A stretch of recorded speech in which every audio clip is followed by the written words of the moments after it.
It's uncut, it's unfiltered. This is the show of shows. This is the biggest names in drag racing. No holds barred. Speaking his mind. I've never had a problem expressing my opinions, but what we're doing here is bigger than that. These are conversations that need to be had in an unfiltered way. Exploring hot topics. Drag racing's all I've ever done. It's all I care to do. And spreading the gospel of drag racing. I respect the history. I appreciate how far we've come, but I want more for this sport, and I'll fight for it. This is the great American motorsport, drag racing. The Wes Buck Show starts in 3, 2, 1. Hey gang, Wes Buck here, Drag Illustrated Magazine, checking in right on time, perhaps for the first time ever. Right on time at 2 o'clock. It is Wednesday, September 21st, 2022. It's my wife's birthday. Happy birthday, boo-boo. Thanks for being alive. It feels like victory to me.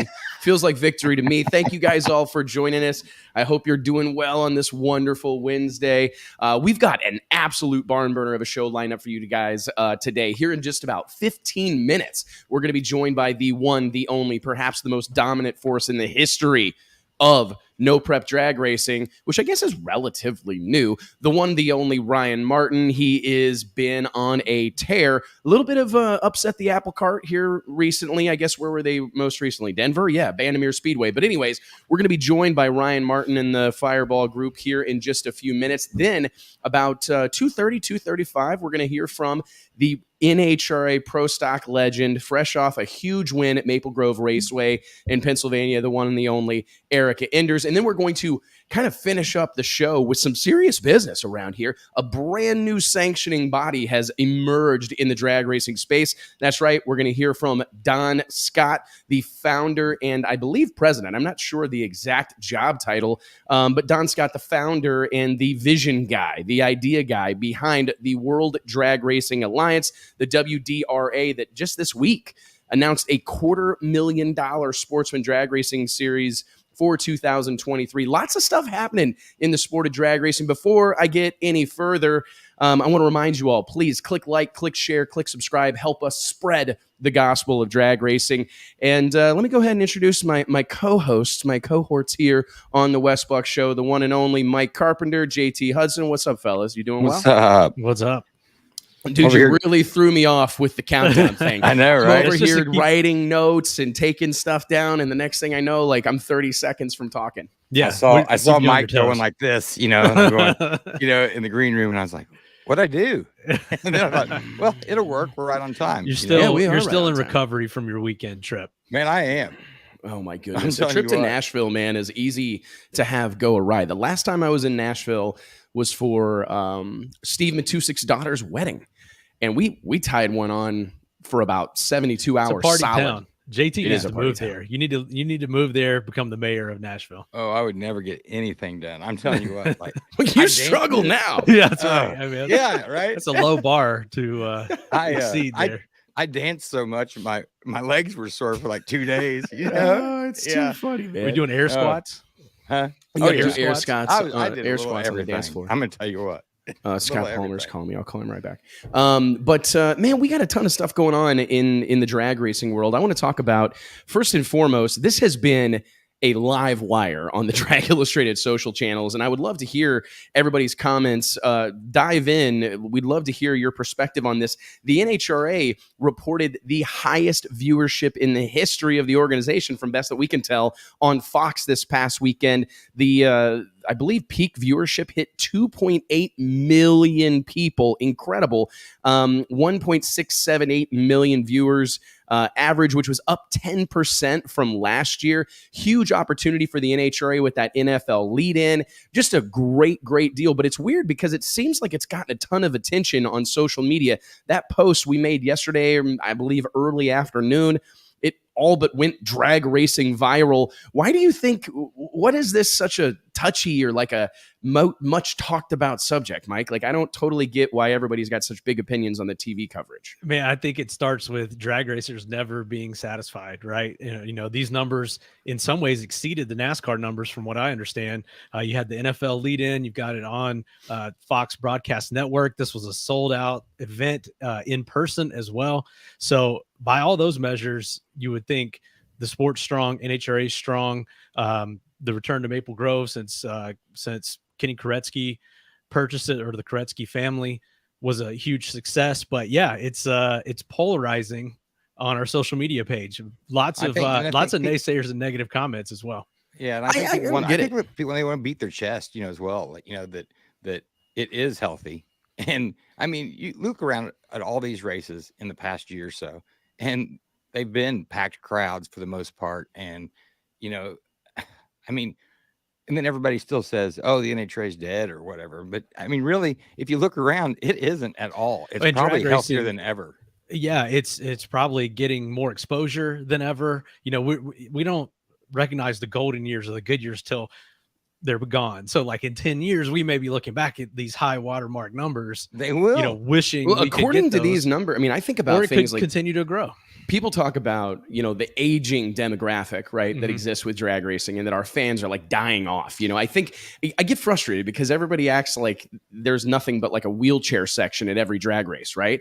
And it's like, there was 578,000 people watching in that 18 to 49 demographic, which is also a record for the NHRA. And that was higher than NASCAR. Higher than NASCAR. I mean, I don't really see, it's weird. And I get frustrated because I really don't understand. Our sport is so segmented, and it just doesn't need to be this way. I know that you can't really fight human nature. It is what it is, right? Human's going to human. But at the same time, guys, things are good across the board. Yep. It doesn't matter. I mean, they're racing for big money in Bristol, bracket racing, right? We've got tracks around the country thriving. We've got Prep Kings thriving. We got NHRA thriving. Shakedown this past weekend. Radial Outlaws. I mean, there's a lot of really, really good stuff going on this weekend. Think about it. And Mike Decker won $25,000 racing 8th Mile Pro Mod out at Virginia Motorsports Park this weekend. I don't know what it paid to win necessarily down in Radial versus the World, but you got Daniel Ferris racing a Pro Mod car on radials, obviously without bars, down there at Steele, Alabama International Raceway. You've got Peter Biondo and the gang at the Fling Bracket Racing Series. They race for like $50,000 a day. If they're not giving away a dragster, they're giving away an engine. It's unbelievable. And that's on top of, and like, what's the word? Complementing the NHRA series, the No Prep King series. There's a lot of good stuff going on in the sport of drag racing. My takeaway, car culture's hot right now, man. I mean, think about Hot Rod Drag Week. 340 cars are on Hot Rod Drag Week as we speak, touring across the Midwest. These are high times, friends. We got to quit spending our time and our energy bitching at one another on the internet. I mean, who cares? And Discovery, the whole entire network basically is drag racing. It was all day Monday leading up to the 3 or 4 hour premiere episode of this season's No Prep Kings. And they don't share those numbers with us, I don't believe, but I'd like to see those numbers and how they compare to the NHRA. And even if they are dramatically different, you combine those two together to say drag racing is hot right now. I mean, here's my thing is, how exciting is it when you think about, because I don't know about you two, but there are times that when I think about drag racing, it's easy to feel small, right? Like it's easy to feel like, I can't count how many times I've had somebody tell me about drag racing specifically, oh, you guys are a niche within a niche within a niche, right? I get it, but there were millions, you guys are supposed to go upon millions. There are millions and millions of people watching drag racing. It just warms my heart. And I got to tell you, across the board, we got a hell of a show at Maple Grove Raceway this past weekend. Hit me with your initial thoughts or kind of reaction. It's so great. I mean, huge shout out. We should take a minute. Let's give a round of applause to the Koretsky family, man. What a moment. Seeing Kenny Koretsky, Captain Chaos, get a little choked up there on the starting line when Joe Costello was putting the mic in his face and the crowd is going crazy. Seeing that place packed to the gills, hearing the television numbers, and man, visibly different. That track, even on television, you could see the way they've redone the towers. Everything's painted, grass is mowed. The place looked like $1 million. Yep. Great weather, great event. First race of the countdown. We got a lot to talk about there, but yes, I'm looking forward to, while that was an awesome event, I'm looking forward to this weekend as well in my backyard, ZMAX Dragway. Back to our previous topic about drag racing being hot right now. I don't know that I've ever had anyone ask me about this fall race that's coming up this coming weekend more than they have this year. I've gotten more questions, more people asking me if I can get them tickets, all kinds of things going into this weekend. There are billboards all over Charlotte, mainly with Brittany Force on them.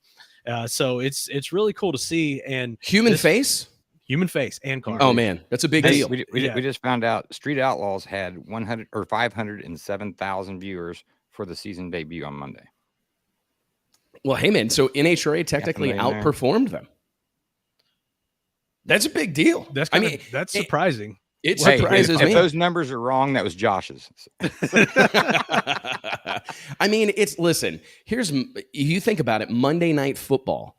I mean, we were talking about doing a ride along, and I'm thinking to myself, man, it is hard, extremely hard, right? To pull that off, like to do anything and go head to head with Monday Night Football, even if the games are blowouts like they were, right? Yeah. Going head to head with Monday Night Football with a 3-hour premiere. I mean, it's a lot better to have a lead in. It's a lot better to be a lead in for NFL rather than compete with. Yeah, and it was a double header for the NFL too. So yeah, and it started at what?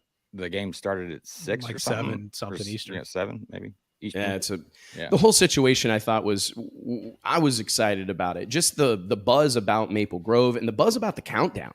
That is the exciting thing for me right now, is that there's just a lot of enthusiasm around this. I don't ever remember feeling this much energy and excitement. And I think it's just because there's so many cars that could win this deal, right? We're obviously seeing the leaders lead, right? I wasn't at all surprised to see Erica Enders in the winner's circle on Sunday afternoon. Not at all surprised to see Robert Height do the deal.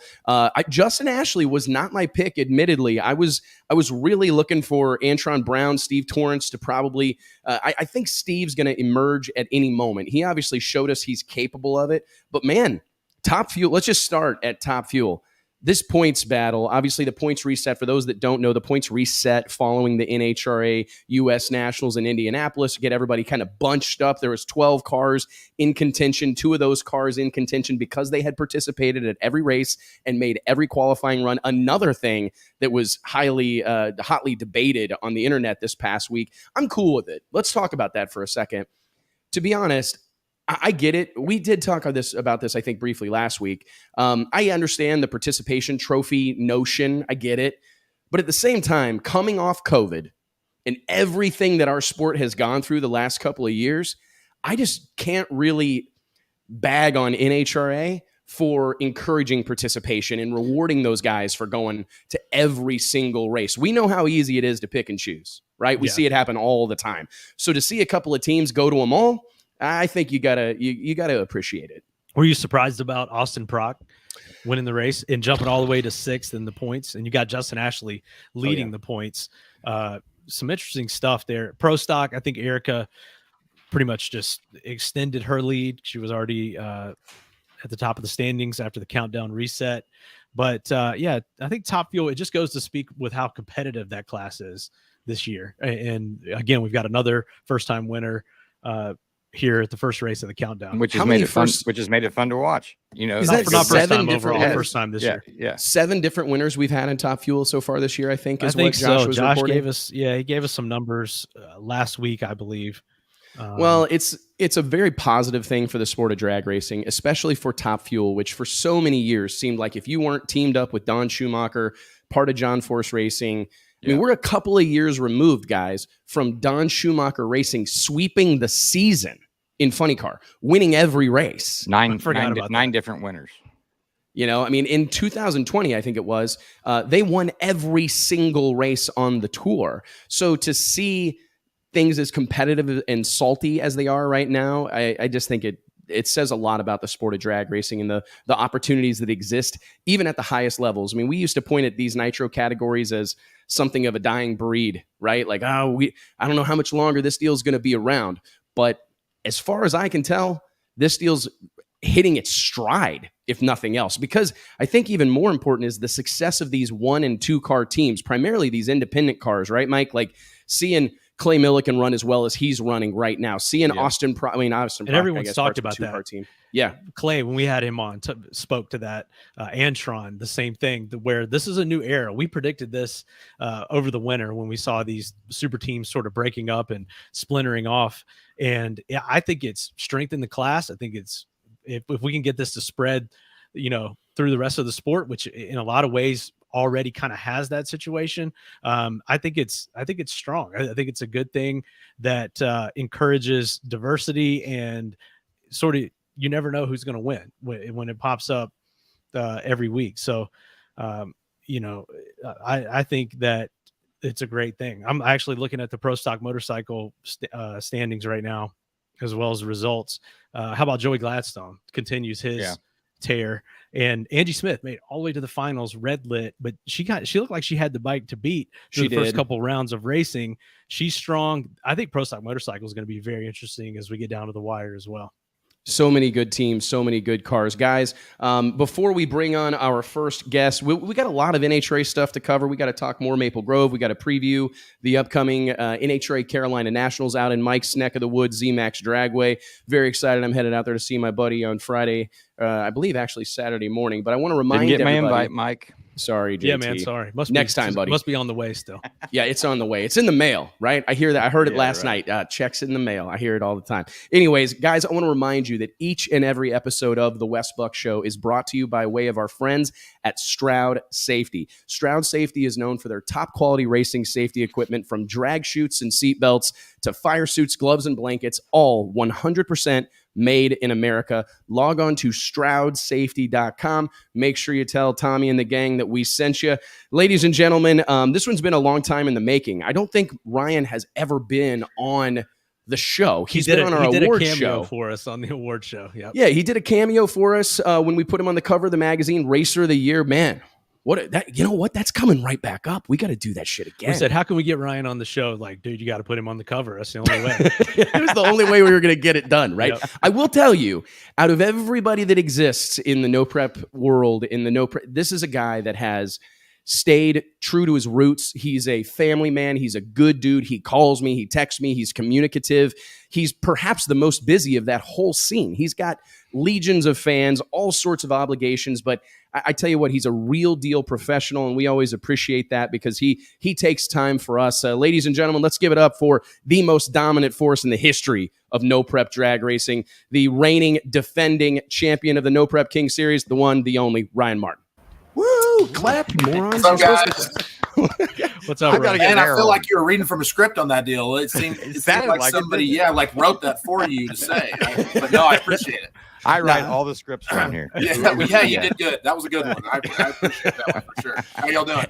We're doing good, man. Hey, thank you for taking the time, Ryan. I know you're getting ready to head off to Norwalk, Ohio for the next stop on this tour. Let's just touch on this briefly. How crazy is this whole situation? I mean, if you think back, to meeting up in a parking lot, street racing with some of your buddies, right? Racing for the 405 crown, right? I think back to those early days and how far this deal has come. I mean, is this surreal for you as it is all of us that are watching it unfold, that you're touring around the country, catering to gazillions of adoring fans? I mean, is this an odd situation for you? Did you ever foresee this being the case? Is it odd? Yeah, it is a little bit, but I'll tell you, I definitely never thought that this could come to this type of magnitude of what it is today. One show, being a list of 10 or 11 guys that are street racing on the street in Oklahoma City. And here we are today. I can't even keep up with the spinoffs of how many Street Outlaws, franchise shows there are. And I'm lucky to be a part of most of them, but there's some that I'm not. But that being said, I don't know what there is now, 6 or 7 or something like that, different ones. And it all started from the 405 list show, competing for that crown on the street, doing things that people said that, weren't going to be cool and people wouldn't like. And here we are today. It is an amazing thing, man, to see how far this deal has come. Do you ever, when you look back on that, do you miss some of that early simplicity? And now that you're so visible, right? I mean, I'm sure you got to feel some pressure, right? There's a spotlight on you or a camera on you at almost all times. Every time I talk to you, you're on set or headed to set. And I know you're enjoying the ride, but do you miss a little bit of that simplicity that you used to have? I don't know if the right term is to say that I miss the simplicity. I mean, I'm thankful for every opportunity that they've put in front of us. Discovery and Pilgrim have led us to being able to make a living out of what we're doing, and for that I'm thankful. So anytime we get the opportunity for a new show to come up, and I'm lucky enough to get a phone call for them to ask me to be part of it, I'm thankful. Sure, there's some times where you kind of just want to relax and chill and go take a family vacation, or go to a soccer game or whatever the case is, that your little kid's playing or whatever. And we don't always get to do that. So there's sacrifices that are made along the way, but I wouldn't change it. It's allowed me to do some of the things that I've done. I've been places I didn't think I'd go to. I've been able to go to racetracks that I've only dreamed of going as a child. So, God, I wouldn't change it for the world, to be honest with you.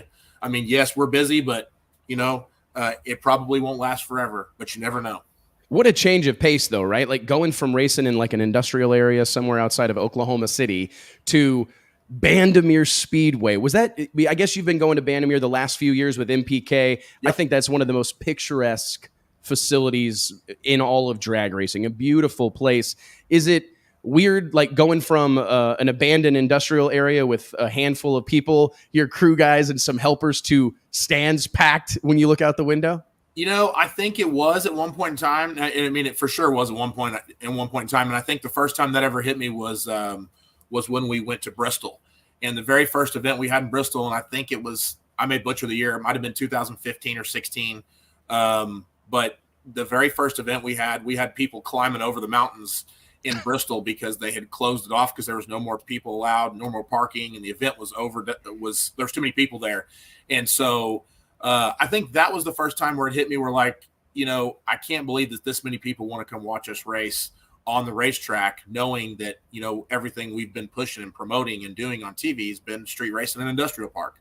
But yeah, it's at one point in time, it hit us real hard. And I think we all kind of sat back and was like, surprised that we had the following that we had to do what we were doing. It's been fun to watch. I think about, earlier in the show, we were talking about television numbers. The NHRA is enjoying a banner year. And I know that there's a lot of people that like to play these groups of people off one another. Sure. We really don't love that. I mean, I see how it happens, right? I always think of drag racing a little bit like a high school hallway. Yeah. Like there's all these different cliques, you know? And I think a certain amount of that we're never going to get rid of. It just is what it is. Everybody kind of joins their group. But a high tide lifts all boats, Ryan. I mean, I can't help but feel what Street Outlaws, No Prep Kings, all these car automotive programs that exist on Discovery and Motor Trend and wherever else, it has to be helping the whole deal. I mean, NHRA is reporting record television numbers this past weekend, 1.6 million viewers. I mean, those are huge numbers. I don't care what kind of drag racing it is, bracket racing, nitro, no prep, it doesn't matter. Do you agree that this is a good time for the sport of drag racing as a whole? Oh, I believe it's the best time I've ever seen personally in my lifetime for drag racing as a whole.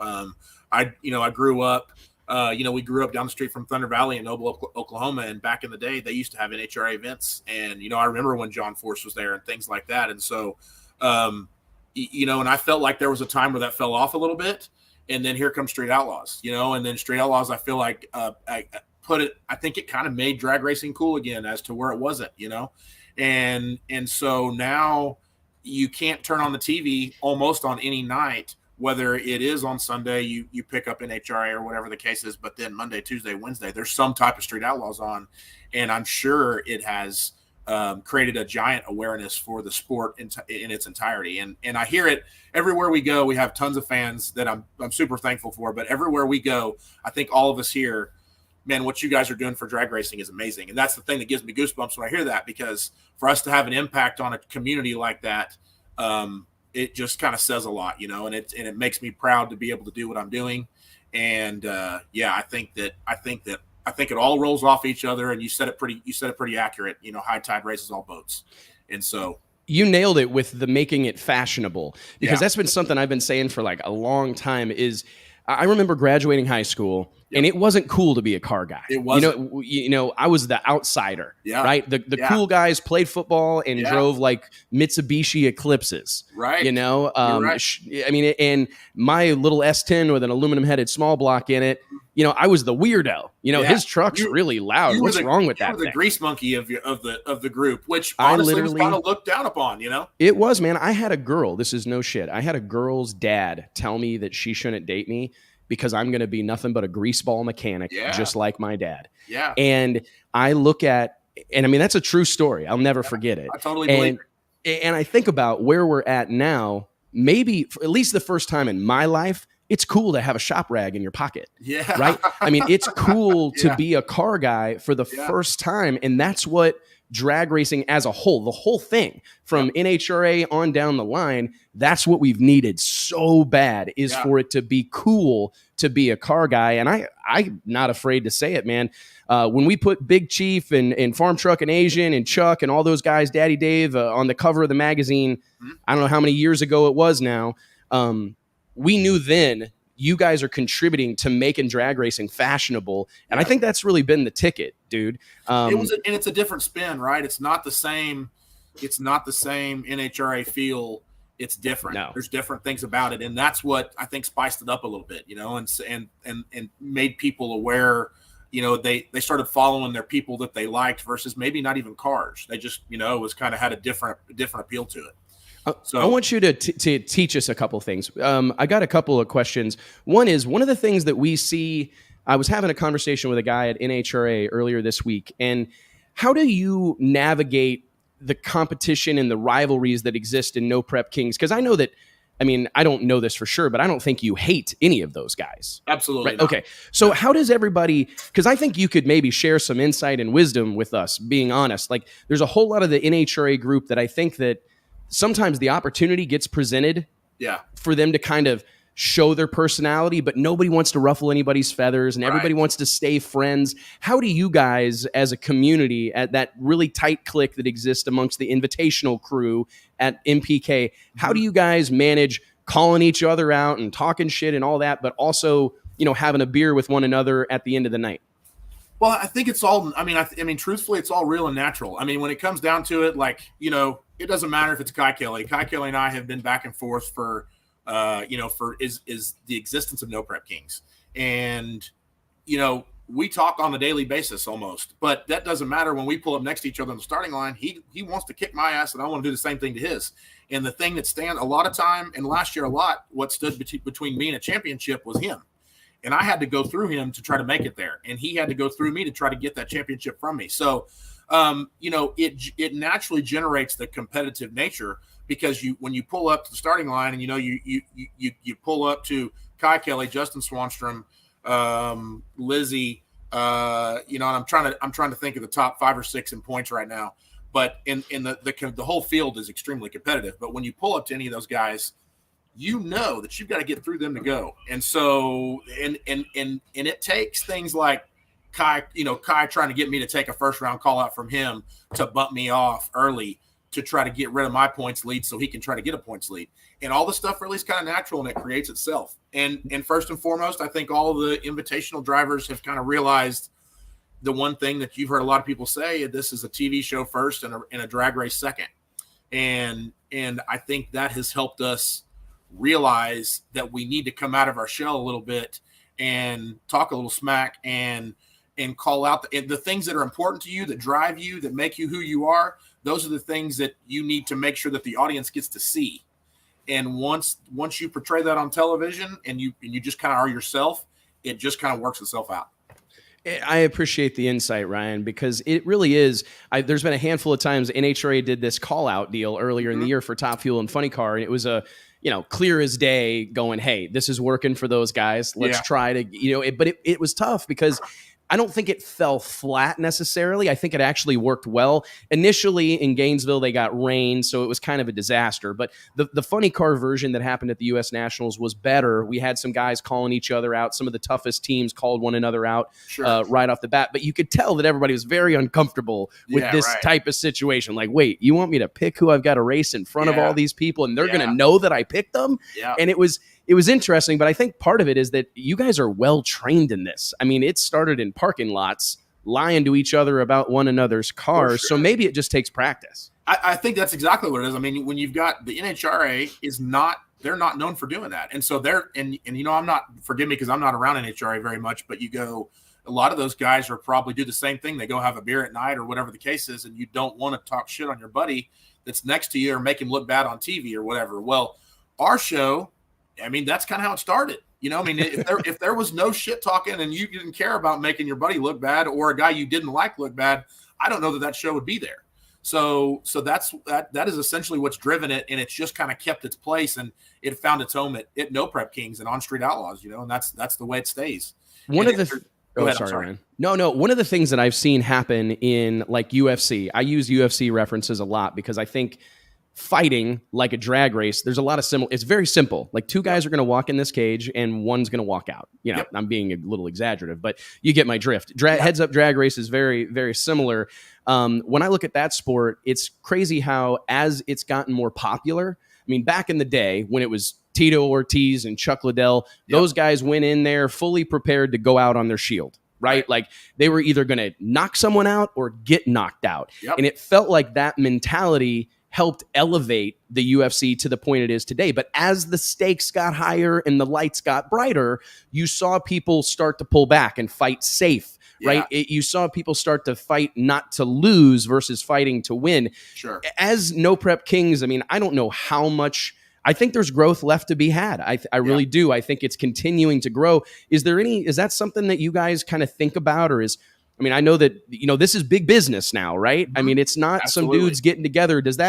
Have you ever thought about things like that as it gets more serious and gets elevates further, that things change, relationships change, the dynamic changes? Yeah, I think it has to, right? I mean, things don't progress if they stay the same. It just is what it is. And so I think things have to evolve. They have to change. A good, for instance, is what they changed up Friday nights for the fans, we did a team attack thing last year, and this year we're doing a grade 8, and they try to change things, change formats, and keep it spiced up for the viewers and for the people that pay the tickets and fill the stands. And that's just where it starts. But I think format changes it almost has to be, you almost have to change. And I, not to talk bad on NHRA, because I'm not whatsoever, but a lot of that format's not changed. Right. So yes, from your mouth to God's ears. I mean, it's looked the same since we started, and maybe some of it's stale. Now the viewers are up, and that's great. But that's what I think Street Outlaws brings to the table is, the occasional new people coming in, and of course the different racetracks we go to and things like that. So I think they're always going to try to stay on their toes. We have some really smart people that are involved in making this thing happen and making good television. And so, I feel like maybe early on, maybe they didn't understand drag racing, but now they do. So now they understand drag racing, and they always understood television. You put those two things together and you get something pretty special, like what we've been able to do, thus far. What do you hear from track owners, Ryan? Because one of the things that I hear a lot and that I've seen is kind of using that same NHRA example. Back in the day, the NHRA National Event Trail was supported by the stars of that show going and match racing, barnstorming around little tracks. You mentioned Thunder Valley. I grew up right down the road from a little 8th mile track. So that type of stuff, it's really the heart and soul of our sport. Those little 8th mile nitty gritty Saturday night drag strips. It's where everybody started, right? It's where everybody started. It's where we need people to start. Yep. Has it been cool to see? I mean, Doc and Dominator, who aren't necessarily like dominant on the MPK show, they're part of the conversation, but they can go sell out one of these 2,500 seat drag strips. What do you guys hear from track owners? Because I think you're giving a lot of these guys an opportunity, because you can't run funny cars at most of these places, right? But you can sure as hell run a couple of big tire door cars down almost any track in the U.S. Yes, sir. And we've proved it because we've gone to some crazy. Me and Sean went on a little tour during COVID, and we kind of made it a deal. We were trying to find the craziest, sketchiest racetracks we could go to try to make passes on, and it was kind of funny. We got there and we were like, wow, this track's uphill with a pothole in the middle of it and grass growing through or whatever. Well, that's kind of what we wanted to do. But you're right. The cool thing is you can name any name on MPK. You can name any name on Street Outlaws that's been on there. If they go to a racetrack and the track does its job and they promote it for a few days, they're packing that place out. And that's what keeps a lot of awareness up. And that's what keeps, I think, new people coming in and things like that. Like, the track owners, I think the question you asked directly was, what do I hear from the track owners? Just thank you. They always say thank you. Like, man, thank you for coming out. We appreciate it. We haven't had this crowd in a while. And, that's not just us individually that's created that. That's Street Outlaws, the whole brand, And so, I hate it because we stay so busy. It's a catch-22. I'm thankful for all the TV shows, and I'm thankful for the 16 MPK races that we get to participate in. But what that does is make it to where we can't go visit a lot of those small tracks. And so right now, I think I heard a rumor that Discovery picked up 200 hours of television for next year for Street Outlaws. And 200 more? Yes. And if that is an accurate number, there's going to be a lot of filming going on next year. And no telling what different shows you're going to see. And I've already heard a couple rumors. I know there's 2 or 3 different shows coming down the pipelines that are coming. So I think it's important for us to get to those racetracks, but the double-edged sword is we don't get to them as much as we all would like to. Understand. So I know we got to let you go here shortly because you got to get on the road, but I got a couple more for you. One of the hottest topics, I think, of the last couple of years has been how do you get in and all this guys calling people out. We had the Manny Bajinga drama, and then Marty Robertson made a pretty big splash showing up at a few races in the futures deal. And now we got Alex Laughlin calling you out, and it's been all the talk of town. You got to get a little bit of a kick out of all this, right? I mean, it's pretty cool that there's like such a big target on your back. I mean, you're the guy that everybody's is shooting for. I mean, what do you make of this whole scene? Well, I guess you kind of get, how do I say this? You kind of create your own destiny, and you create, we kind of created the monster, right? So we did well. We've had some good seasons at No Prep Kings. We've won a couple of championships in a row, and whoever's on top, take me out of the equation. It doesn't really matter, but whoever's on top, and I think Alex said it on one of his posts. He said to be the best, you got to beat the best. And I get it. But what I say about that is a lot of these guys that are in the invitational, and there are a lot of invitational drivers, and a lot of these guys have paid their dues for a while, and they've raced in that future class for a year, and some of them 2 years, and some of them are still in there. Stephen Brindle's one that comes to mind that's still in the invitational class that I expect, and I think he just outran Laughlin actually. And what that shows is that, like, hey, that car's ready, but there's a lot of other things that factor into that. The people that are currently in the invitational, how much room's left to come in and things like that. You got to make a splash. Justin Swanstrom did it well, is what I'll tell you. He made a splash. He did some things, like he came in saying he was going to have the fastest car around. He didn't. But he came in saying he was going to, right. And that was one of the big things that I think got him to where he is he was a loud voice that everybody had to hear all the time. And eventually, and a lot of people don't know this too. I think he raced future for on and off, but I think he was there for 2 years, So I see a lot of the stuff, Bajinga and Alex Laughlin seems as if they might be a little bit impatient, and that's not talking smack on them, but I feel like, there's more time to be put into that deal, and us as racers have no choice of when those guys get in or they don't get in.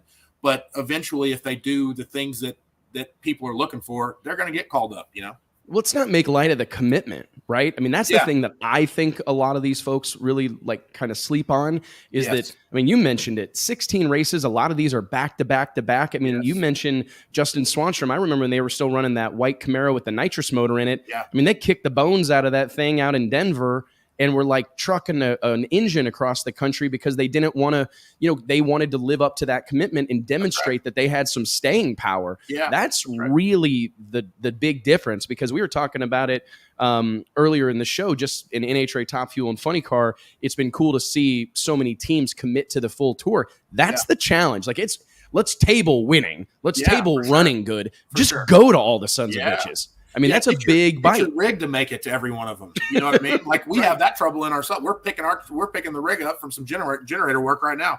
And so, we're not, as MPK in the Invitational, we're not, and this is not a dig at anybody. We're not NHRA drivers. We don't have drivers to pick our stuff up, and we don't fly in at the last minute.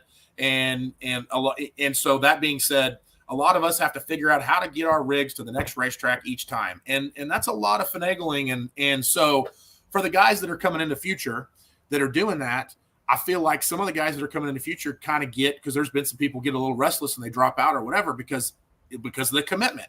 So you're not getting paid to do it. You're chasing this thing around for a year at a time. Maybe, it's 16 races, which, hell, let's just be realistic. That's 2 race seasons in itself. In any normal situation. Yeah, man. PDRA, 8 to 10 races. NMCA, 8 to 10 races. Yes. I mean, all these Midwest Drag Racing Series, 8 to 10 races, 16 times out. That's salty. Yeah, that's a lot. And it never really dawned on me until somebody said, I won. I think I was the first championship we run. They said, and maybe it was the second. I can't remember. They said, congratulations on your achievement.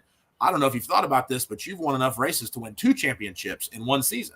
And I never really thought about it until you just sit down and look at the math, and it's like, yeah, like we race a lot, and it's hard, and and we got for instance, we had a 5-week break between this season that we had. We went and filmed another TV show because that's what they needed, which we're thankful for. But it's just and 5-round races, right? Yes. That's another thing. Yes. 32 car fields. Yeah. I mean, that's a lot of drag racing. I remember the first time I wanted to go to a 5-round race, a 32-car field for the World Series of Pro Mod out at Bandimere in 2019.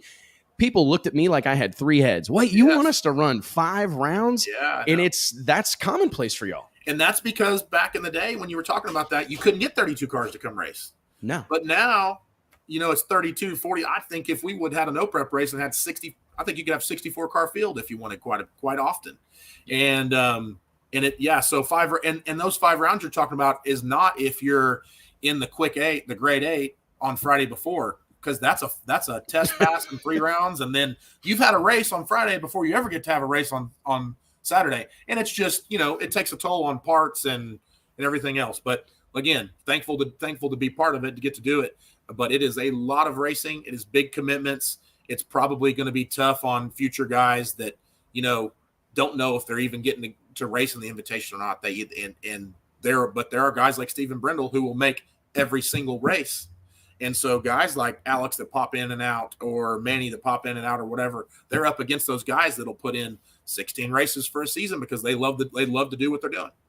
I can't argue. I mean, I certainly see that in that. Like, if you look at it from the perspective of Pilgrim and Discovery, I mean, that's the path they have to go. I mean, that they have to have the people that are going to be there every time, no matter what. And maybe that person, what do you say? Maybe these guys that want to get in, maybe they would dive right in if they knew that opportunity existed. But it's hard to do that when you've had all these guys tow all over the country without knowing what was going to happen next. Right. It's an interesting situation. It's fun to hear everybody get all up in arms about it and see people take sides. But at the same time, I certainly understand the No Prep Kings guys' side of the fence. Yeah. What do you make of the performance right now? I mean, we see all these cars are 3-second, easy 3-second, 8th mile door cars. Can you tell us a little bit just about, everybody points to Ryan Test all the time, but I don't know how much time you even have to test. I can't imagine that's the difference maker. Is it your boys? Is it the crew? Is it the maintenance? What do you think's making the difference for Ryan Martin right now? You're 6 wins, 12 races into the season, so you've won half these damn things. You've been in almost every final. I mean, what do you think's the difference maker for your program right now? I mean, definitely a crew, right? Like, you got to have a good crew, and Javier takes really good care of, as a crew chief, takes really good care of the car. I have Steve Petty in my corner, arguably one of the best tuners in the country, if not the best, in my opinion. And, he cares. Like, my guys, my crew, myself, Cherish, Steve Petty, even, like, we all want to win the same. I genuinely believe that. Petty can't go to most races with me, and I think he's been to maybe only one this year, and I think he can maybe only go to one more. But he's there calling me on the phone going, hey, what do you need? What's your car doing? How's it going? What's going on? What do we need to outrun the next guy? And when he's not at NHRA or unfortunately there are times where you don't hear from him because he's busy. But that being said, it just takes a tight knit group of people that all have the same drive to win. And, you know, me and Hobby joke around about it all the time. And it just comes down to, you know, we got our asses kicked in Bandamere this weekend, and we had one of the worst outings that I've had. No problem. We figured that's coming. We kind of expected it from Bandamere. I didn't know we were going to do as bad as we did, but all you can do is figure out what to do next. And so what you're right about is there's no time to really test in between. So you've got a 200 mile, you can't test within 200 miles or 2 weeks of the racetrack. So even if you want to try to squeeze it in, you got to drive out of the way to find a decent enough racetrack that's something like where you're going to try to test. It makes it hard. Do I test as much as I can? Yes. We're fortunate enough to live pretty close to Tulsa. Tulsa's a good racetrack for us to test at. And that being said, we don't get there very often. We're fortunate that we've ran the same combo 2 years in a row, with a couple of things that are a little better than they were last year for us. We got 100 pounds. Basically, as far as weight goes, we ended up with 100 pounds, but we got a little bit better parts. So we tried to make that wash itself, and I don't know if it quite has. But we took the series coming up, meaning before the first race, we beat up Tulsa for a good 2-3 weeks. And I felt like that is what really jump-started us to getting where we were, you know?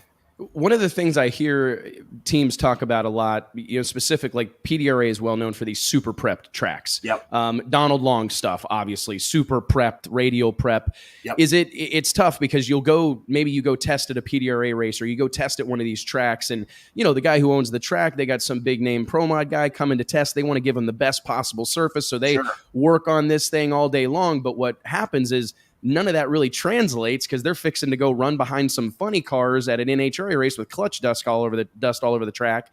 So it kind of negates it. How hard is it to replicate the surface that you guys end up racing on in MPK? I mean, can it be done? No, you really can't. Yeah. You know, when they get there, you know, the MPK group, when they get there, a lot of times they'll wash the racetrack and they'll scrape the racetrack.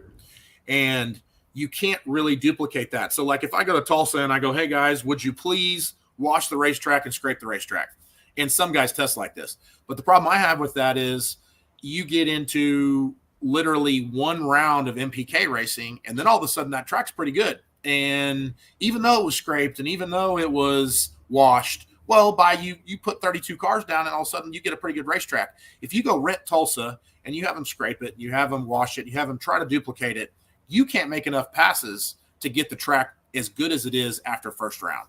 So we kind of learned, we go to these racetracks, we don't really mess with them. Now, we definitely don't have them super prep it and spray it down and make it to where it's real sticky, but we'll go there and have them drag it, put a little heat in the track, and then we'll start making passes. And for us, you know, I like to go test with a couple other people because that's more heat in the racetrack, simulates more people going down.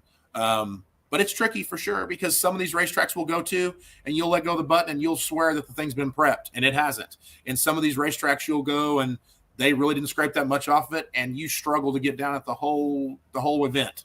So I think that's what separates the men from the boys when it comes down to how well you do, is how much you can adapt to the surface that you've ended up in. And a lot of times you'll go, I'm trying to remember what the most recent track was. Somewhere we went recently, and we really all expected it to be very good, and the track wasn't very good. Tucson. That was or at least that was the one I was hearing about. Like, oh man, this is a legit no prep deal. So I go to that track expecting that, thinking, okay, because that's how it's always been. But this year, that was one of the better starting lines that we've had, believe it or not. Now, the first 120, 150 foot of that racetrack was really good. Now, the back half, there wasn't much there. But that's kind of what we deal with, you know. But you go to, like, we went to Baytown, we went to Houston. Well, that track scraped, washed, everything. That thing came around in the first round, and all of a sudden the track was great, you know, and we were really able to put some power to that. So the tracks really throw the difference in the racetracks really kind of throw a wrench in the program to some people. You know, you really have to be able to adapt. It's a wild scene, man. I've never seen so many cars make that many. When I went down to the Motorplex, which I'm looking forward to seeing you guys down there in a couple of weeks, when you guys return to Texas. But last season, when you guys were wrapping up 2021, it's crazy to see cars make that many moves. You know, I mean, it is just – I get it from a fan's perspective. it's as good a show as exists in drag racing today. I mean, every round is sketchy at the least. It's a wild scene, man. It really is. Yeah, it is. And I think that's arguably what brings people to it, right? I mean, I sure think so, man. I mean, you don't listen, you don't want this, and I hope nobody ever crashes ever again in no prep. But that being said, unfortunately, you have the people out there that they talk about watching NASCAR for crashes, right? And so a lot of people correlate MPK as a sketchy drag race. Okay, yeah, it's a sketchy surface. You never know what the race cars are going to do, and that's why we want to go watch it. I couldn't agree more. Well, you got 4 races left, buddy. What do you make of the rest of the season? I guess 2 of these are like 1.5 points, and one of them is double points. So, yeah. I mean, we hear people talk about the NHRA countdown. I mean, holy shit. I mean, you got to be on it here in a minute. You got to be on it. You know, we've had a good year. We've won 6 out of the first 12 races, and that's great anywhere you go for the most part. But by no means do we have it sewed up. So, because of that, and that's why they do it, and that's fine. But because of that 1.5 on those, like you said, the last 3 races, 1.5, double points.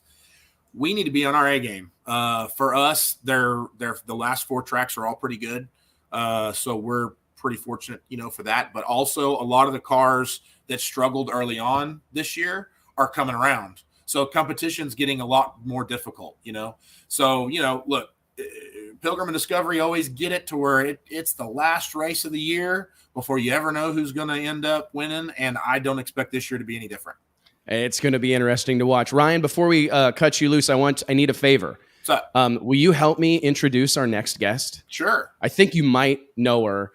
She's, people talk about her, people know her. She's done this a little bit. Ryan, have you ever met Erica Enders, NHRA Pro Stock world champion? In my opinion, perhaps the best to ever do it. Ladies and gentlemen, let's give it up for Erica Enders. Oh, Erica, what's up, E? How are you? Hey guys, how are y'all? Hey Ryan. How are you? Good. Congratulations on your success for the year. Thank you. You as well. I keep up with you guys. You're kicking some butt again. I appreciate that very much, and you are too. Between the two of you, Erica, you've won 7 races this year. Ryan's won 6 and probably en route to win maybe 4 more by the sounds of things. I mean, Erica, do you pay attention to what's going on? I mean, you just mentioned that you follow along. Is it just your Oklahoma crew, or do you pay attention to the whole scene? I try to pay attention to the whole scene. We're super busy with what we're doing and all the stuff that we have going on, but we definitely try to keep up with it. We've seen Ryan at a couple of test sessions, and him and his team owner have been down to our shop a number of times, but it's definitely exciting to watch. Ryan, we ever going to get you in a Pro Stock car?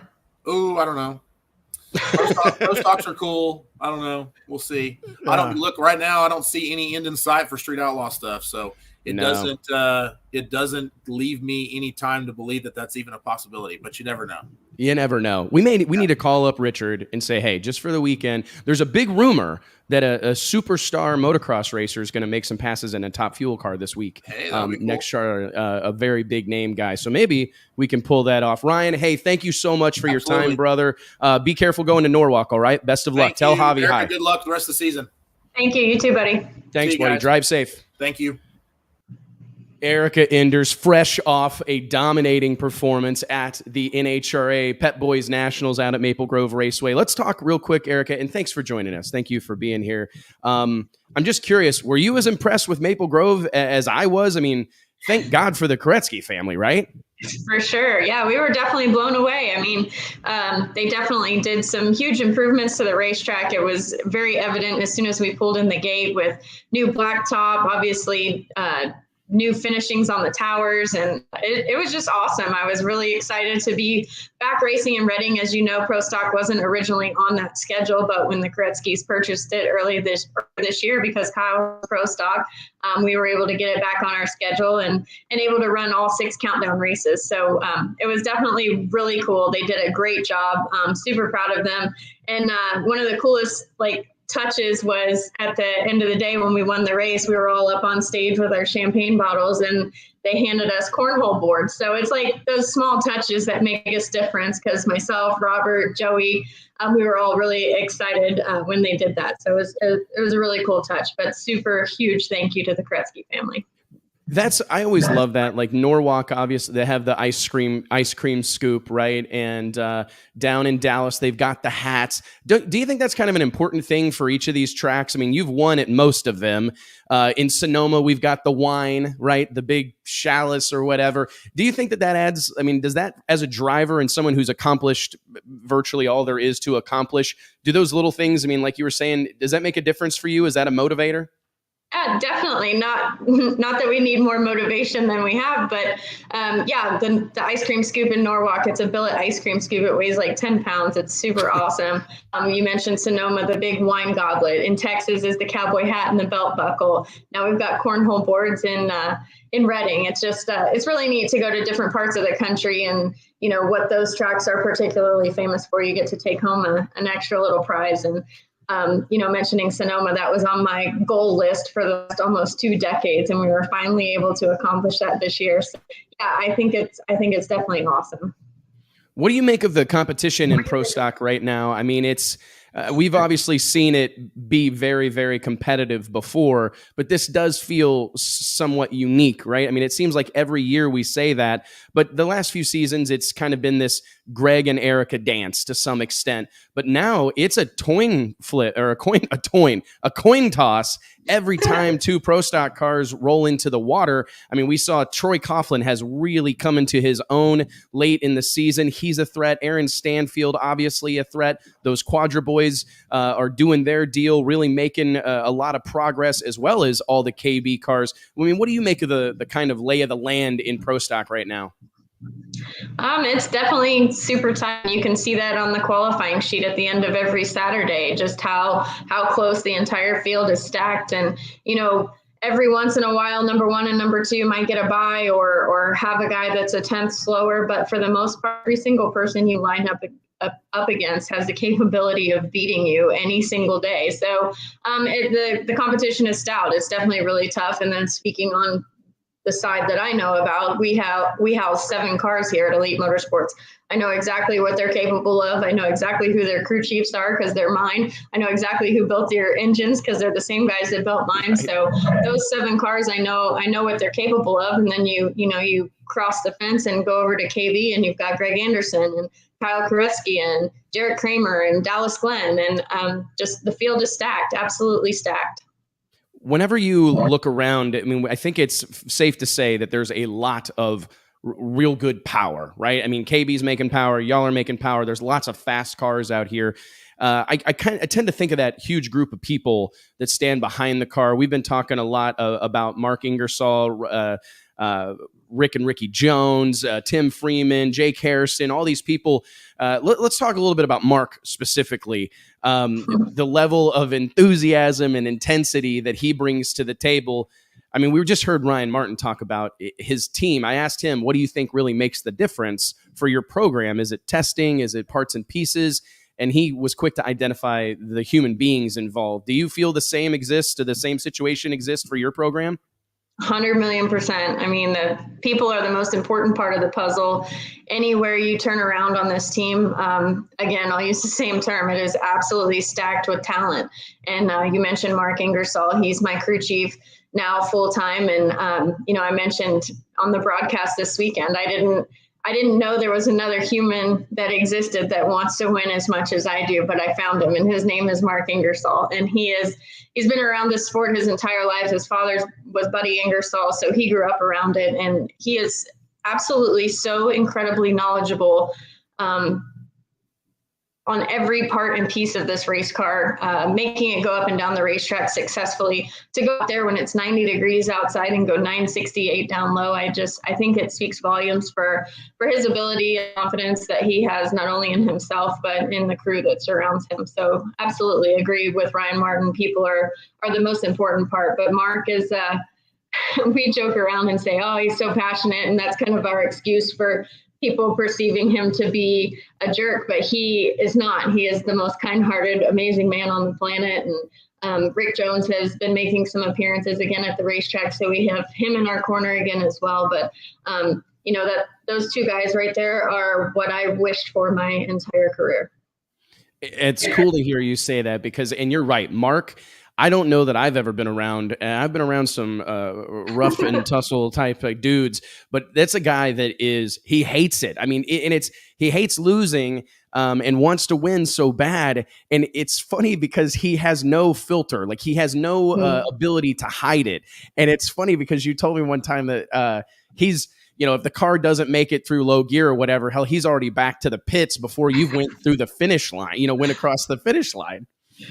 Yeah, he is. And since we have so many cars now, a lot of the guys that were typically on my radio, I had Mark, Rick Jones, Chase Freeman, and Jake Harrison. Well, Jake is on Aaron Stanfield's car now. He's responsible for backing him up. And so most of the time he's not on my radio, but there are times when we'll go out there and I'll let the clutch out and it'll kind of, quiver the tire a little bit through low gear and hook a left turn. And nobody radios me what our EP was because Mark Ingersoll has already jerked his headset off, pulled his hat down 37 times, and is back to his scooter before I've even crossed the finish line. So if it doesn't squat and do exactly what it's supposed to, as soon as I let the clutch out, he's turned around and he's back to the trailer working on the next tune-up for the next run. But he's extremely passionate and almost comical to watch when he's pissed off. What do you make of like the future of this operation? Like whenever you start to think about Pro Stock seems as healthy as it's been in a long time. We're hearing constant rumors of new teams or new cars and people moving around this, that, and the other. You're staring down the barrel of trying to, the drive for 5. We've seen Courtney, the hashtag all year long, right? It's well documented that not satisfied, obviously, with the way 2021 shook out and want to right that wrong in 22. I mean, do you start at all thinking about legacy? And the reason I asked that is because I had this conversation with John Force a couple of weeks ago, and it was weird because he was kind of weird about it. Like I asked him, hey, when did you start thinking about your place in the sport? When did you start going, you know what, I probably ought to hold on to this helmet, or you know what, I probably ought to hold on to this fire suit. I mean, I know you're still a young lady, but have you started to at all appreciate, does your dad get in your ear, or does Richard or your sister and say like, hey, Erica, you're doing something extremely significant here. Has any of that, have you considered any of that, Erica, that you're heading towards best ever 5-time potential world champion? Is that on your radar? Well, thank you for saying that, Wes. A little bit. I don't really think about that stuff. I feel like I'm so blessed to get to do what I love for a living. And, because of all of the crap, for lack of a better term, that I've been through, it's turned me into a pretty good driver. And it's because all of the people that talked bad about me and told me I couldn't do it. It's because all of the blocks that we had and all the times we fell back down the mountain and had to climb our way back up. It's all of those valleys that make these peaks mean so much to me. So, in the quiet and the nights that I can't sleep, there's sometimes that I think about that stuff, but it's not really until I read something that, someone that I look up to has said about me, like Shirley Muldowney. My dad sent me an article this morning with a quote from Bob Glidden, saying that I'm one of the best pro stock drivers to ever sit in a seat. And he was not just a friend to me, but a mentor as well. And to read those words out of a 10-time world champion is pretty dang cool. And, my sister reminds me a lot, like one day we're going to look back on this and realize that, it was a making of a legend. I don't look at myself that way. I can't, but I do know that I'm really thankful for the position that I'm in. And I want to capitalize on every single moment that I can, because again, you never know when it's your last win. You never know when it's your last time to let the clutch out or your last race season. So I'm going to enjoy it as long as it lasts and, continue to keep my foot on their throat as long as I can. What kind of a mentor was Bob Glidden? I can imagine that being a relatively intimidating person to have as a mentor. It was, because before I was a pro stock driver, I was a fan of pro stock, and growing up watching it, sitting in the laundry basket on the living room floor, pretending it's my race car cockpit, shifting gears with these guys on TV. I just had big dreams to be there one day. And now that we've been able to accomplish that is pretty surreal. But I got to work with Bob back when I drove the Mustang for Jim Cunningham. And he came on board as a crew chief, and then actually drove at a couple races. We raced together. So when I first caught wind that Bob was going to be coming to work with me, I was very intimidated and I was a little nervous because, Bob's from a different generation where it wasn't necessarily okay for women to do the exact same thing that men did. And I kind of was worried about his view of me trying to do what he grew up doing. And it couldn't have been more opposite of what I thought when I met him and when we worked together. He took me under his wing. He showed me things only Bob could show me. He was a great teacher, really funny, and he was the best Monday morning coach ever, because even after we were done working together, he'd call me on Monday mornings and we would go through, round by round the race results and what happened and how can we get better. And when I first came to work at Elite in 2014, a lot of people don't remember, but I had a pretty fast race car, and there were 4 or 5, 6 races in the summer that I gave away on whole shots. And it was a really hard pill to swallow, but Bob would call me every Monday morning, and then he would call Rick Jones and say, what can we do to this chassis? And but he would pick up the phone and say, God damn it, Erica, what are you doing? And in that raspy Bob Glidden voice, but he was absolutely the best. So for a different generation guy, he couldn't have embraced me as a female more and didn't make me feel any less, or he was awesome. And I was really thankful that Miss Etta let me come visit him before he passed away, and I spent some time with him in Indy, and just a tremendous man and a huge asset to our sport. Thank you for sharing that, Erica, because it's like, I can't even imagine. I have moments like that every once in a while when I look down at my phone and I see who's calling, and it's like, wait, what? And I can't imagine looking down and seeing Bob Glidden's name pop up on my phone. Was he the type to give you a little shit, like kind of the kick in the ass type of talk? Yeah. Hell yeah. Yeah. He would call and dog cuss me some days, like, get your head out of your butt. And, but that was kind of the stuff that you needed. He wasn't always positive. It wasn't always sunshine and rainbows, exactly like people might think he was. But on the other side of the gruffness of him was this huge-hearted, tender, big old teddy bear that put his arm around me and protected from all the crap. So he was a great guy, and he was the first person to call me when I won my first Pro Stock race in Chicago in 2012. I was in the press room and my phone went off, and I was in the middle of doing an interview, and it says Bob Glidden on it. So I was just like, y'all are going to have to hold on. I'm taking this call. So I took it, and he was so excited for me, as if he was part of my team and my family, which he was. And, like just yesterday, I was in Memphis doing an appearance for Melling in AutoZone, and I looked down at my phone, and Shirley Muldowney's calling me. So I feel you on the holy cow, look at my phone, look who's calling me. These are people that I could have only dreamt about getting their autograph, let alone being,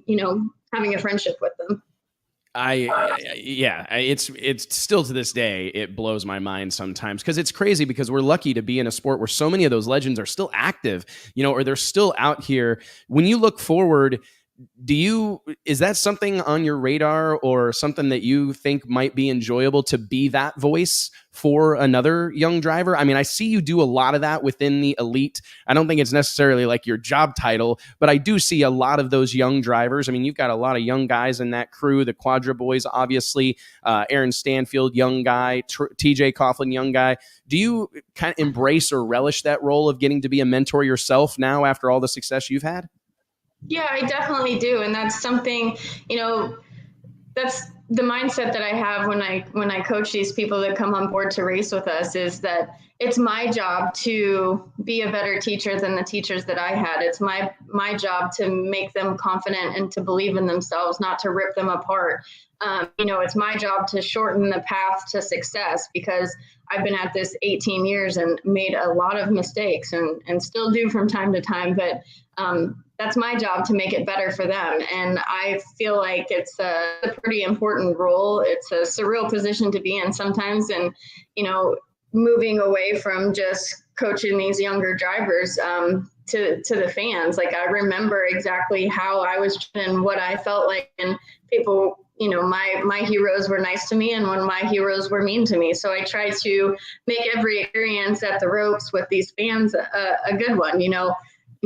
they do have to remember that we're at work. Like, we don't come and stand in their cubicle at their office or whatever and yell at them to come talk to us when they're in the middle of something. So aside from just those little experiences where they have to remember that it's a job, I do my best to just always be kind and happy, and even when I'm having a really crappy day. But I'm thankful for that position, and I've really enjoyed working with people like Drew Skillman and Aaron Stanfield, TJ Coughlin, the Quadra boys. Man, those kids are extremely hungry, and they're very talented drivers, and their dad is doing his best to give them all the parts and pieces that he can to make them successful. And I think that, if not before the year is over, next year will definitely be a tremendous year for those guys. So, and then look at TJ Coughlin. He's totally coming into his own, which we all expected, because he's from that bloodline. He's a pure driver, and he's a student of the game. And then you have Aaron Stanfield, his father's Greg Stanfield. He taught Aaron a lot, obviously, and Aaron's a great driver. So all these kids that are coming up, it's been really fun for me to just play like a little small role in it and try to help them as I can. And I don't know, I love it. What do you think? You said a phrase there that I thought I can hear Richard saying it. Shorten the path. No, it's not a bad one. Shorten the path to success. There's a lot of racers. I mean, one thing that we are very proud of here at Drag Illustrated is that, our audience, while there's certainly a ton of fans, there's also a ton of racers, right? That participate in the stuff that we do. What do you look for, or how do you shorten the path to success? Is it all in the brain? Is it physicality? Where do you kind of start when you go, not to like get your secret sauce, Erica, but like, is there a place that you start, or is there a certain kind of conversation that you have with folks when they're getting, Greg Anderson was super candid with us a couple weeks ago, and I didn't know this story. I guess it's a well-known story that like the first time that he ever went to do a burnout in a Pro Stock car, he knocked the clutch out of it. This thing's bouncing against the rev limiter and the tires aren't spinning, and, it was a humiliating moment for him, but look at what has happened after that. It's not like that was the end. He just got out of the car and quit. So what are the words that you use to help shorten the path to success? I think that believing is more than half the battle. And I was fortunate to have a great positive mental attitude in my dad. That's what he did, for a living before software and biodiesel and things like that. He's super, super sharp with the mental side of things. And him and Courtney both help me. And we joke and say, Courtney's my hype girl. But there are days when you people who believe in you and you don't believe in yourself. And it's important to choose the people in your circle very wisely. Sometimes we're blessed enough to have them as our family, but other times we have to choose them. And it's extremely important to surround yourself with the right people. And that goes back to what, Ryan Martin and myself just said, that they're the most important part of the puzzle. But, I think having a positive mental attitude, expecting great things to happen is totally key. Like it sounds really lame, but your whole neuro program, the 6 inches between your ears, as my dad says, is the most important part. I'd say it's 90% of the importance of what we do. But believing in yourself, speaking what you want into existence. Like, you don't want to say, talking about the Greg Anderson story, man, when I fire this car up and pull in the water, I hope I don't knock the clutch out of it and stick the tire, like you putting those things out there, they're more likely to happen than it's like a self-fulfilling prophecy, right? Yeah, exactly. You gotta be careful. You do. And it's just like the Bible says, you speak things into existence. So, and you just have to choose your self-talk wisely, and you have to choose what comes out of your mouth wisely. So what you're telling yourself and what you're believing is a huge part of it. And then just visualizing exactly what you want. Like I sit in my car a lot, and I, close my eyes, I do my burnout, I back up, I pretend the tree's coming down, I let the clutch out, I crush the tree, my shifts, parachutes out, clutch in, like I just make runs real time, visualizing in my car. And I always visualize great things happening. If there's a negative thought that comes across my mind, I dismiss it as soon as possible and redo it and focus on the positive. So I do realize a lot of that stuff sounds lame, but sometimes, it's the most important thing is to expect great things and to believe in yourself. So, and surround yourself with the right people. But those are the biggest things. And that whole neuro program, having the steps that you go through to make a successful run in Pro Stock. Like when I coach these kids, like I type up like it's probably 3 or 4 pages of steps to make one run that you wouldn't think there were that many things that you have to execute properly in order to have a successful run, but there are. So if they can read it, and then it's getting your body to perform the task when your mind is telling you not to, or you feel uncomfortable or weary, you just have to power through it. So I think those things are extremely important, and that's where we start before we even get in the race car and go on the racetrack, and the rest of it is to come later. But believing in yourself, and that's what I've been down, and I tell the Quadra boys or whatever, or TJ, with exception to when I'm running them, just believe it, be it, do it, stuff like that. I thank you for sharing, because I think it's interesting first and foremost, but it's valuable information, because I think every single one of us are guilty of beating ourselves up or, expecting the worst. I say that to folks a lot. Like, I'll come up with some wild ass idea or some crazy thing that I want to do. And it's funny how people oftentimes default to the worst possible outcome. And it's like, well, hey, but what if everything went perfectly? Because I think it could, right? And it's just, you have to at least accept that that's a possibility as well. Yeah, sure, it could all burn down, but it could also really work out fantastically. So before we cut you loose, Erica, and I appreciate your time. You're always a wonderful chat here on the show. Thank you for that. We're in the countdown. I mean, things have gotten as real as they get in the sport of drag racing. Do you like this one after another? Do you like being able to get into a rhythm and spend a couple days at home and go right back to the racetrack, one race after another, back to back to back? Uh-oh, did we lose her? I don't know if you can hear me, Wes, but your whole last part of that I didn't catch because it's like in and out. No, you're good. If you have me now, I was just curious, do you enjoy like the rhythm that we get into during the countdown, where it's one race after another and you're back at the track every weekend? I heard the part about rhythm. Yeah, I definitely enjoy having the countdown kickoff with 3 in a row. As I mentioned on the broadcast this week, after these 3 weeks, we're going to know exactly where we stand and what we have to do to make this our 5th world title. Like, we know where we stand in 3 weeks. So coming off of a win in Reading, as in most stick and ball sports, momentum is huge, and it's huge for us. So we just gotta keep it rolling. We gotta execute as perfectly as possible. Obviously, hope for no parts failures, and just do the best and let God do the rest. We'll see what happens, but I'm extremely confident in our abilities and the race car that I have underneath me. All these guys are working their tails off, and they believe it just as much as I do, if not so more. So I think like it always is, it's going to be a dogfight, but my belief and my money are definitely on this Milling Performance Chevy Camaro. Well, Erica, we can't wait to see how all this plays out. We look forward every season to this being the movie, right? We joked about it last year, like, oh, could we get lucky enough for it to come down to Erica and Greg? And by God, it looks like we may get it again. Thank you so much, Erica, for joining us. Ladies and gentlemen, let's give it up for Double E 4X on her way to potentially 5. Be careful this weekend, and we'll see you at the racetrack. Awesome. Thank you so much, Wes. Have a great one. Thank you, E. All right, guys. Ladies and gentlemen, I want to take a minute here real quick and pay some bills, right? I want to remind everybody that each and every episode of the Wes Buck Show is brought to you by way of our friends at Redline Synthetic Oils. Redline has a reputation with racers and hardcore enthusiasts for creating products that perform and protect better than any on the market, and they've been doing it since 1979. Whether it's your race car, your tow rig, your motorcycle, or your lawnmower, when you think about lubricants, you need to think about Redline. For more information, log on to redlineoil.com or shoot my buddy Mark Beatty a DM. I'm sure Mark Beatty's a follow-up guy. For those that don't know, Mark's the kind of guy that he'll hit you back. So anyways, huge shout out to the whole team out there, or down there. It's crazy. I haven't gotten to say down there very much. I've only been in Texas for a little while, but down there in Houston. Mike, JT, I'm missing you guys. Are you all right? I'm sorry. I feel like I've kind of left you out of this whole deal. I saw at one point, I think I saw one of you yawn. I saw somebody lean back and yawn. No. Not me. That was you Mike. Swear? That was Mike,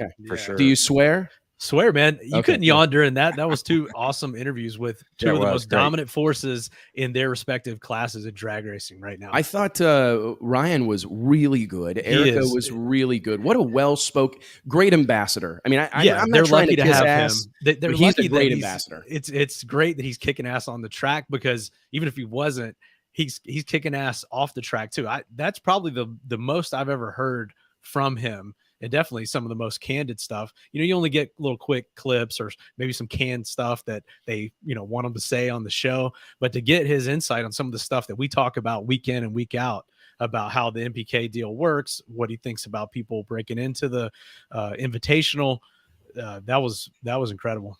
What did you make of him saying, you guys, 200 more hours of programming on Discovery? I mean, I don't know what the numbers are right now. I wish I did off the top of my head, but they have to have thousands of hours of programming going on right now, right? It's crazy. I mean, he said there's probably 2 or 3 more shows that he thought was coming down the pipeline. So, man, I think that they realize it's hot, so they better cash in on it while they can. That seems to be what the game plan is, and we keep thinking the end is near. The end is near. But they just keep making more and more. They did this with Deadliest Catch as well. Deadliest Catch was very popular and still very popular show. I saw yesterday a commercial. Survivor is on their 43rd episode, right, or 43rd season. Yeah, because they do multiple a year, right? Yeah, and they would do different shows, spin-off shows, I guess you would say. Wouldn't have the same characters on every one of them, but when you see something's hot, Gold Rush, same way. They saw it was hot, so now you got Parker's Trail and things like that. But and man, people are enjoying it, so you got to give them what they want, I guess. He nailed it when he said that we have somehow made it cool to drag race, and I really feel that is, if you could bottle up the whole situation. If you wanted to identify precisely what Street Outlaws, Discovery Channel, that whole group has done, they have made it fashionable to be a car guy again. And no matter how you feel about no prep racing or street, I mean, I get all those things, and we can have those conversations, at a later date. And it being a TV show. Ryan admitted right there. We didn't even ask him.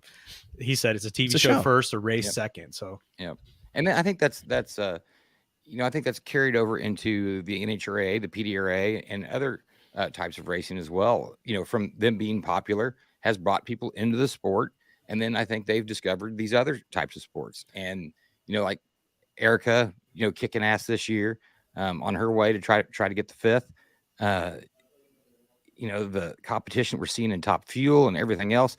I mean, it's an exciting time in drag racing. And these fans are getting to see some great racing. Would you say right now, Ryan? I was thinking about it while we had them on. Ryan and Erica are probably 2 of the most visible drag racers in America right now, and probably if not maybe the top 2, and probably 2 of the most dominant ones right now. Right? I mean, I think Ryan has got to be the most visible guy in our sport right now. I mean, Erica's way up there with her success and with battling for another championship. She's on a ton of promos this year. If you watch NHRA broadcast, a ton of those intro deals, they're really leaning into her as well. I noticed on the intro that they're doing are really good. The one they did this past weekend was especially good. Like, they had Fletcher Cox, from the Philadelphia Eagles, splattered in there, and Tom Brady told me that was coming when I saw him on the flight to Indy. That's a smart play, because that's really what our sport at various times has kind of missed the boat on, is that you have to leverage those people's success and leverage their audiences. And anytime you have the opportunity to access one of those audiences or one of those groups of people, you got to jump on it, So I tip the hat to the NHRA on Fox team for recognizing that opportunity. And the call outs when we were in Indy. They did the little promos before the call outs. Yeah, those are so good. And they were showing some personality. I think they had Brittany up there, and then Torrance kind of snuck in the back, and got behind her, kind of photobombed her, on it. So, I mean, it's fun to see. I think it takes practice. I really think I answered my own question when I was asking it to Ryan. I thought, it's easy to bag on the NHRA, the casting characters of that group for not being, excessively flamboyant or loud and proud about, whatever, but they don't have any practice doing that. It's not something that they've routinely been in a situation to where they really get to stick their neck out or say what they think. And they're just now getting that opportunity. So we've got to give them some time. We got to give them a little time. We saw that progression from Gainesville, which we were kind of like, oh, this is like cringy a little bit. Then they were leaning into it a lot more in Indy. Both the remaining Top Fuel drivers and obviously all of the funny car drivers that were involved. If you go back to the first episode of Street Outlaws and just go watch you're probably right. Yeah. One of the first or second, third episodes, and then watch one now. I mean, night and day, man. I mean, it was cringy to watch. Yeah, like you said about that. You know, you're going, that's not even what is that sound they're making? You know, the burn offs and shit. And how much better do you think Ryan's probably gotten at being on camera, at speaking, at doing a show like this versus maybe one of those first episodes of Street Outlaws? Oh, yeah. Everything, it takes some time. What do they say? 10,000 hours, you know? And if you're not spending a lot of time in front of a camera, it's gonna be a long process, right? And that's why I consistently challenge these guys. I think about the technology that exists today. We've got a high definition camera in your pocket, guys. You know, I encourage racers all the time, put yourself out there, because who knows? You may end up being interviewed on Fox. You may be interviewed on Discovery Channel. You never know what you may find yourself, what situation you may find yourself in. So being comfortable in those oft precarious moments, it's worthwhile, guys. Let's go ahead and get into our third guest of the day. Hell of a show here today. I want to give a shout out to everybody that's joined us around drag racing's water cooler here this Wednesday afternoon. It's not lost on us that there's other things that you guys could be doing with your time, and the fact that you choose consistently to hang out with us and bench race, it's pretty amazing, and it's a huge honor for us, and it's a real privilege, but it's also something that we genuinely feel is our duty to serve the sport of drag racing, to spread the gospel of drag racing, and really keep people talking about this stuff. It's easy to be excited Friday, Saturday, Sunday when we're all at the racetrack, but it's these weekdays when things start to get quiet and everybody goes back to their normal life, and it's our job here at Drag Illustrated to keep everybody up on the tire. Guys, our next guest, this is huge news in the industry. We've been talking about it internally at Drag Illustrated almost nonstop for the last several weeks. It's big news. Sanctioning bodies, this is serious business, right? Anytime there's talk of a new sanction, a new series, I think everybody kind of perks up, you know, because everybody wants to know what's happening next, right? Or who's doing what, who's involved, what tracks. Controversial. It is, man. Very polarizing, right?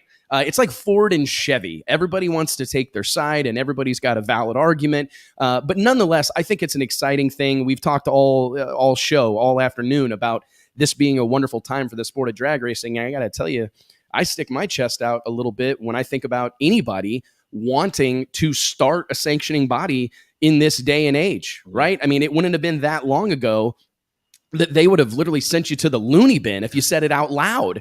Whereas now, here in 2022, it genuinely makes sense. Guys, let's give it up for our next guest, the founder of the World Drag Racing Alliance, the WDRA, as it will come to be known. Ladies and gentlemen, Don Scott.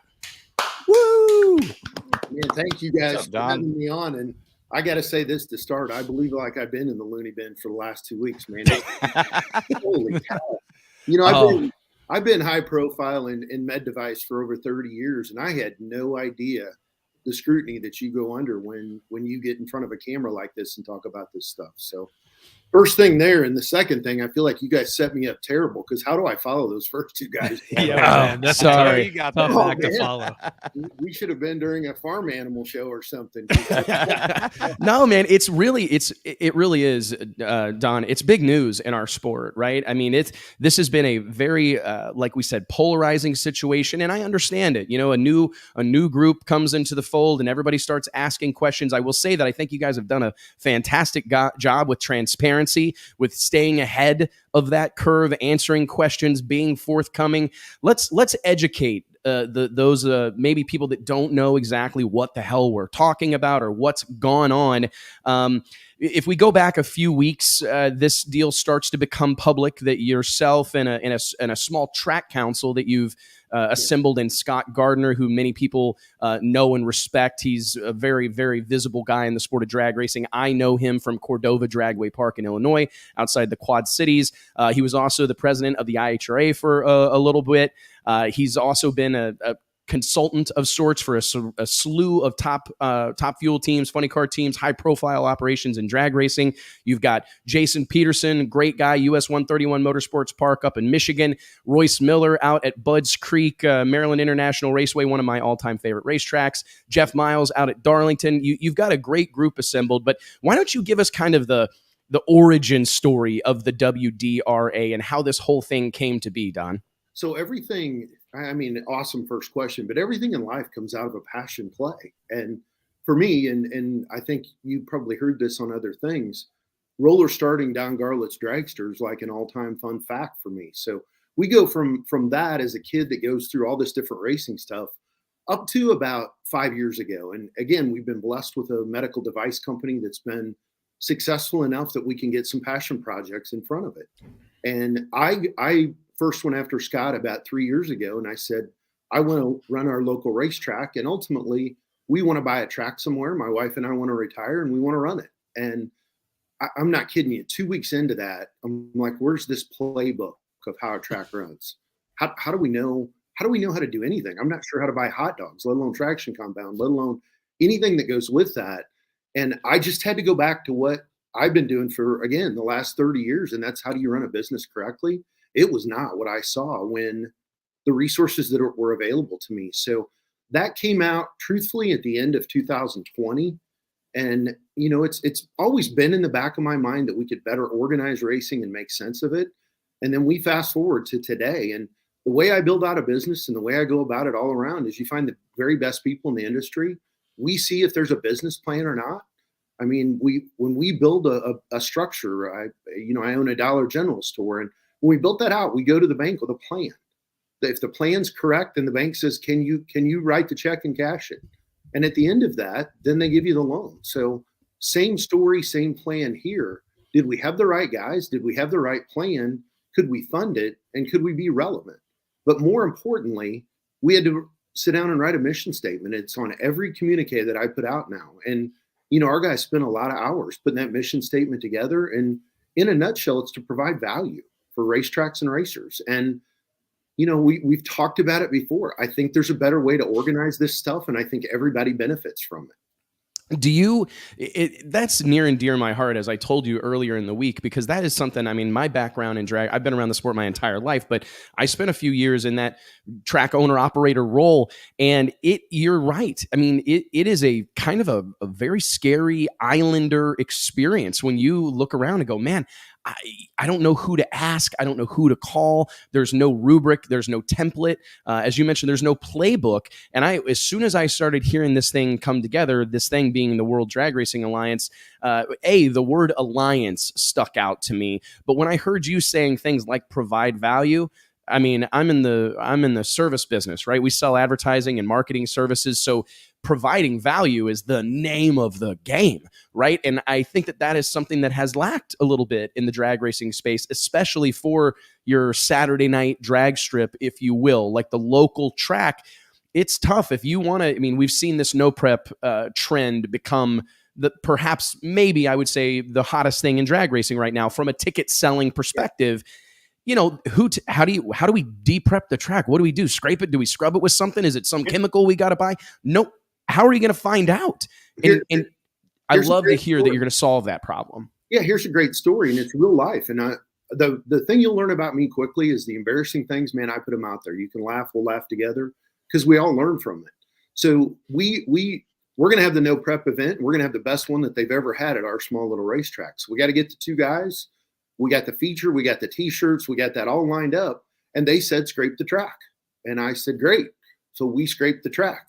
And the guys walked in and said, wait a minute. They normally scrape like the first 100 feet. And the guys made their first round of practice. And they went, that's the sketchiest surface we've ever seen in our whole life. Because when you said scrape the track, we scraped it. We did. And what we made is an unsafe environment for a couple of rounds. We had to send some big cars out there and get it back to reasonable. But again, there was no playbook. I mean, there was nobody for me to go to. I saw the movie and bought a t-shirt. We need to have a no prep event. We need to have those guys here. And the place was packed in one of the, just an awesome event. But at the same time, the grassroots of what allowed us to do that was bracket racing. Our weekly program, our going to the team finals, knowing there's something to win when you get to the world finals. And I really always like that direct admit. You don't have to go win your bracket finals. Again, I've been a 90s racer forever. I've been to Indy multiple times. And man, if I could ever get through Indy to get to Pomona, I just won the chance to spend a lot of money to go there, but I had to win that one to get there. So I think our points champions should go direct admit, but all that playbook stuff is because I was able to live it, run it, and understand it. I didn't take off on this haphazardly. I'm excited about that particular thing, Don, because that providing value and a little bit of a rubric. I think about all these tracks around the country. Big money bracket racing, obviously hot as the day is long as well. Very strong in a lot of different places. We got the Fling Series going on this week in Bristol. It seems like every time I turn around, VMP's putting on Twin 50s or whatever. SFG's got a slew of events. And then there's big money bracket races at Loose Rocker, obviously has a really strong program. Luke Bogacki, I think you were at I-57 this past weekend, the summer door car shootout. I mean, there's so many great events, but that's another thing that can kind of read like Hebrew if you don't know that world, if you don't know how they make those events financially sustainable, if you don't know the math and you don't have someone that can come along and coach you like a Peter Biondo or a Luke Bogacki or a Britt Cummings. I left Britt out, another guy doing big things with the Great American Bracket Race. You need someone like that to lean on. But if put myself in your shoes, you go buy a facility and you maybe don't have a Rolodex of folks to call, maybe, or perhaps some of these track owners that come to the sport that are new, right? That they don't have that network of folks. You're in deep shit. Yeah. I mean, and to solve that problem, I think is really exciting for our sport. And I immediately went to the support of Scott Gardner. I can't thank Kurt Johnson enough. I mean, that guy, I know he looked at my phone number and said, what am I talking to him for the 800th time today about? And it was about all those things. We couldn't get the surface the way we wanted it. But, the whole point in this is getting that together, getting that team together, and then saying, all right, if we had a magic whiteboard and we were going to build this out, we need to organize the big money bracket racing. And I have spent a ton of time lately talking to those guys about how we could do it. If you had a magic whiteboard, how would you do it better? They have some phenomenal ideas on how that can happen and what needs to happen, but it needs to have the direction. If we don't organize this as the sanctioning body, I think we really dismiss what we have for an opportunity to scale this thing. And for the track operator guys, they're not buying stuff in scale. And it makes me laugh to look on the internet and say, you can't buy traction compound in scale. It's not how a racetrack works. Those guys should go to a hospital. The way a new product gets in there, you go to the purchasing department, you get on some committee, they try it because it's less expensive, and the docs either like it or they don't. I think that model right here is point blank the reason why. One of the vendors for traction compound could sit at $1,000+ a barrel, and we might try something for a few $100 and they might like it. So you can't discount that economy purchasing power works in every scenario in every business that I've been in nationally. I couldn't agree more. That was one of the things we talked about earlier this week when we were off the air. Is it's like putting programs like that in place. You mentioned hot dogs when you first came on here. That's a true story. Like, hey, where do we get this stuff? How many should we buy? Even some help with forecasting. I mean, it was funny. My little boy, he's in what Max is in 9th grade right now. Unbelievable. But he came home with a business class assignment the other day, and it was cool. They were talking about the value of forecasting inside of your business. I mean, for the new fresh-faced track owner, they don't have anything to reference. They don't have any, there's, like you said, no playbook. I don't know what to order. I don't know what to expect. But when you have a community, because I want to touch on this, and I did hear you mention it in another interview, that word alliance is significant, in my opinion, because it could have been another organization, another association, what have you, club, whatever. But I believe that was intentional. That was done with purpose. Is that correct, Don, that word alliance means something significant to this group of people? Here's what you'll learn about me. I get to be the guy that that is on a lot of these podcasts and interviews, but that's 100% the group of the group that we put together as a track advisory board and Scott Gardner, and what they put together. It should be an alliance that provides value every day. It should not be the guys that build the tracks $1,000 or $2,000 a year, and the racers $100 to get a number. That's not value. That's an expense. So when we put together alliance, the sanctioning body, in our opinion, has to be the first part of putting the group together and making it work. And yeah, that was very on purpose, and I think it's a very important part of what we represent and what we think we will become. What has been the biggest question, perhaps, from a track owner rings your phone, Don? What are the questions you're hearing, or what are your conversations like? To the best of my knowledge, you guys likely have crest 50 member tracks by now, thereabouts, which is incredible. What are those conversations, if you don't mind sharing with us? I mean, what do those conversations look like? Well, let's be clear. We've announced 30 today. Okay. And again, I want to stay on that math. 30. Okay. That's solid. Within WDRA, and again, it's significantly more than that, but I can announce 30 today as we speak. Wow. But we truthfully sit there with a whiteboard and say, all right, we're building a business plan as we talk with tracks.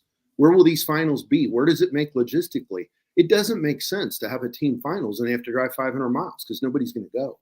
So our whiteboard looks right now like we have, I believe that we have the balance of the racers right now represented by the tracks that are becoming part of this. So how do we provide value to them? How do we provide professional level events for them? Questions I got yesterday. You announced $250,000 and the program says 200,000. Awesome question.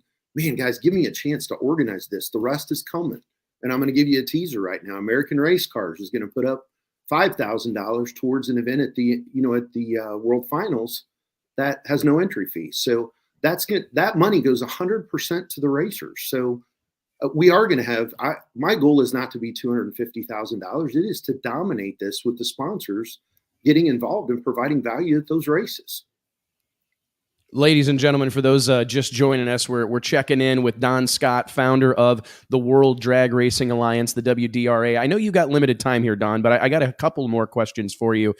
Throughout the kind of the ongoing theme that I've seen, at least on social media, and I will tell you, we pay attention to odd things, how things trend, how things perform on social, this content versus that content, this subject matter versus that subject matter.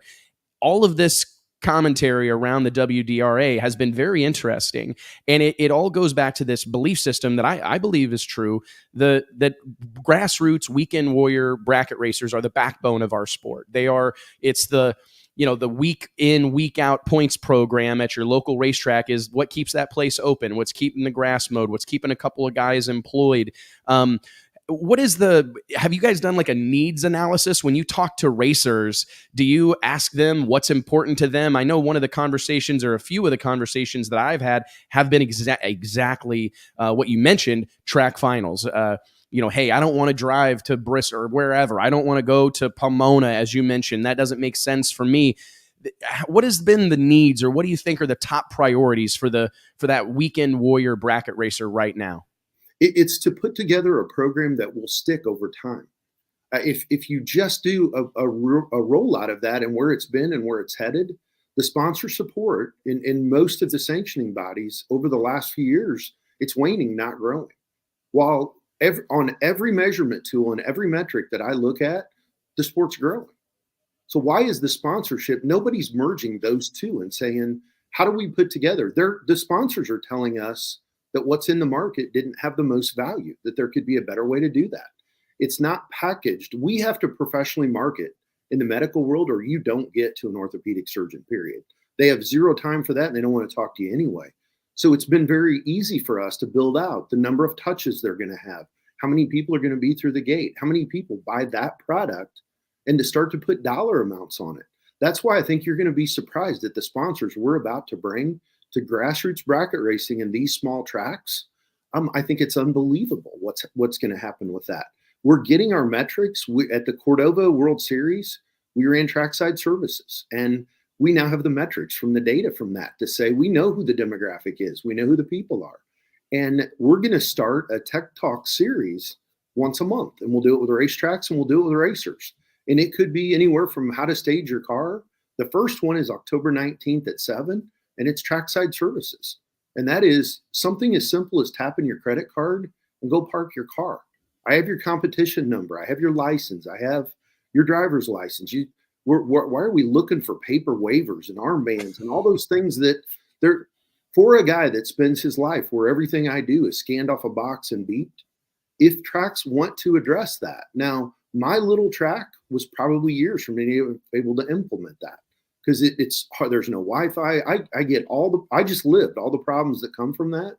But for big venues that can benefit from that, I think our first Tech Talk will be great information that we can share from what we gathered at the World Series and to start to do better business. I mean, and Wes, we talked about this. I think it's about doing this in a professional manner where I don't want to say it. I want to put it in print. And for anybody out there, if there's something we need to say, let's have a release on it. I think the internet conversation about this, if there's something we need to address, let's hit it head on. And I would tell anybody competing with us, let's put it out there. The one thing I don't want to do in any way, shape, or fashion is injure drag racing. I want to grow this as a sport, and the very best that we can on a daily basis.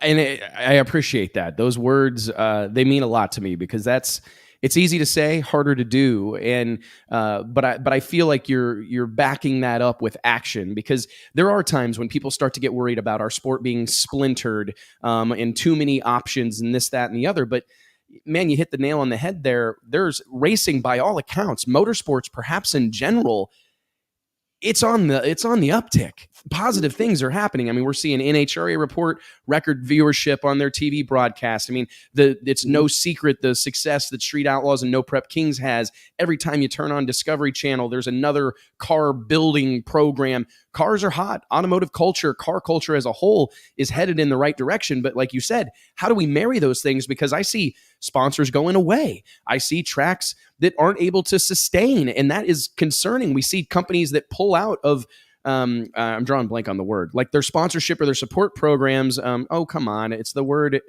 whenever you get paid, like contingency. You see these contingency programs going away, or they try to take them in-house, and then it's hard to facilitate because they're in the business of making wheels, not sending checks out, and stickers.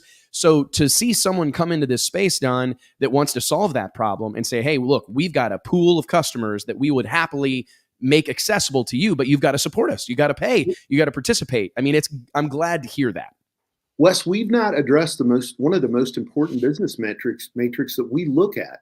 The average company, and again, you guys with big manufacturing company for race car parts, correct me if I'm wrong, their advertising budget's going to be between 7 and 8%.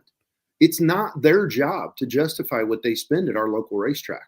It's our job to justify that and put together a business plan and the matrix and all the metrics to say, why would I spend that money there? I could spend it a million ways. I can buy banners. I can throw hats in the crowd. I can do a million things, but it's our job to say, this is how we think it would best play and provide that to them. So I think we've had that backwards for many, many years, and especially in grassroots bracket racing. The way to grow the sponsorship, the tracks and the racers, is to solidify the programs first and then look at them to come in behind that with the data that we supply to them.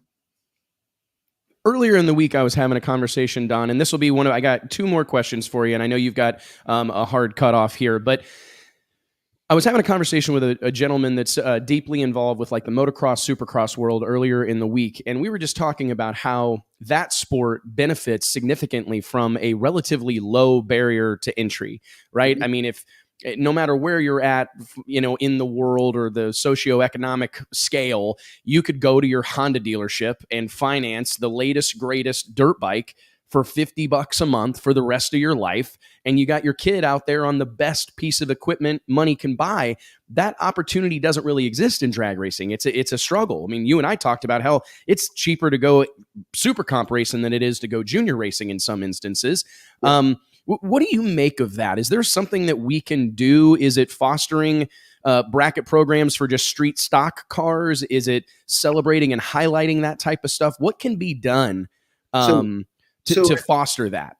And again, I've talked about this multiple times with our kids, the barrier to entry. And again, I think we have to talk about this and fix it as a group. Saturday, my kids, we raced juniors 12 years. Saturday, we played soccer. Sunday, we drag raced.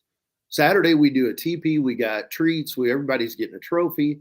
And on Sunday, we take an 8-year-old kid. We take, some dragster we've bought. We put a tiller motor on it. You tell me don't go faster than 1290, and I run 1083. So we start looking for weight. We start looking for how are we going to slow it down. As soon as we get done that, we tell them, now you got to cut a light with a car that weighs 500 pounds. And at the end of that, when you get all through it, then go find a 790 kid who's waiting in the back of the staging lanes to thump you every week, because that'll make you tough and it'll make you a better racer. And I do believe there's a potential to lose racers by that. My kids are going to race because we did, and that's what we do on Sunday. We play soccer on Saturday, but I think there's a certain amount we lose right there. I am a huge believer in racetracks that can have a program, and I've been talking about this, and it's not going to stop.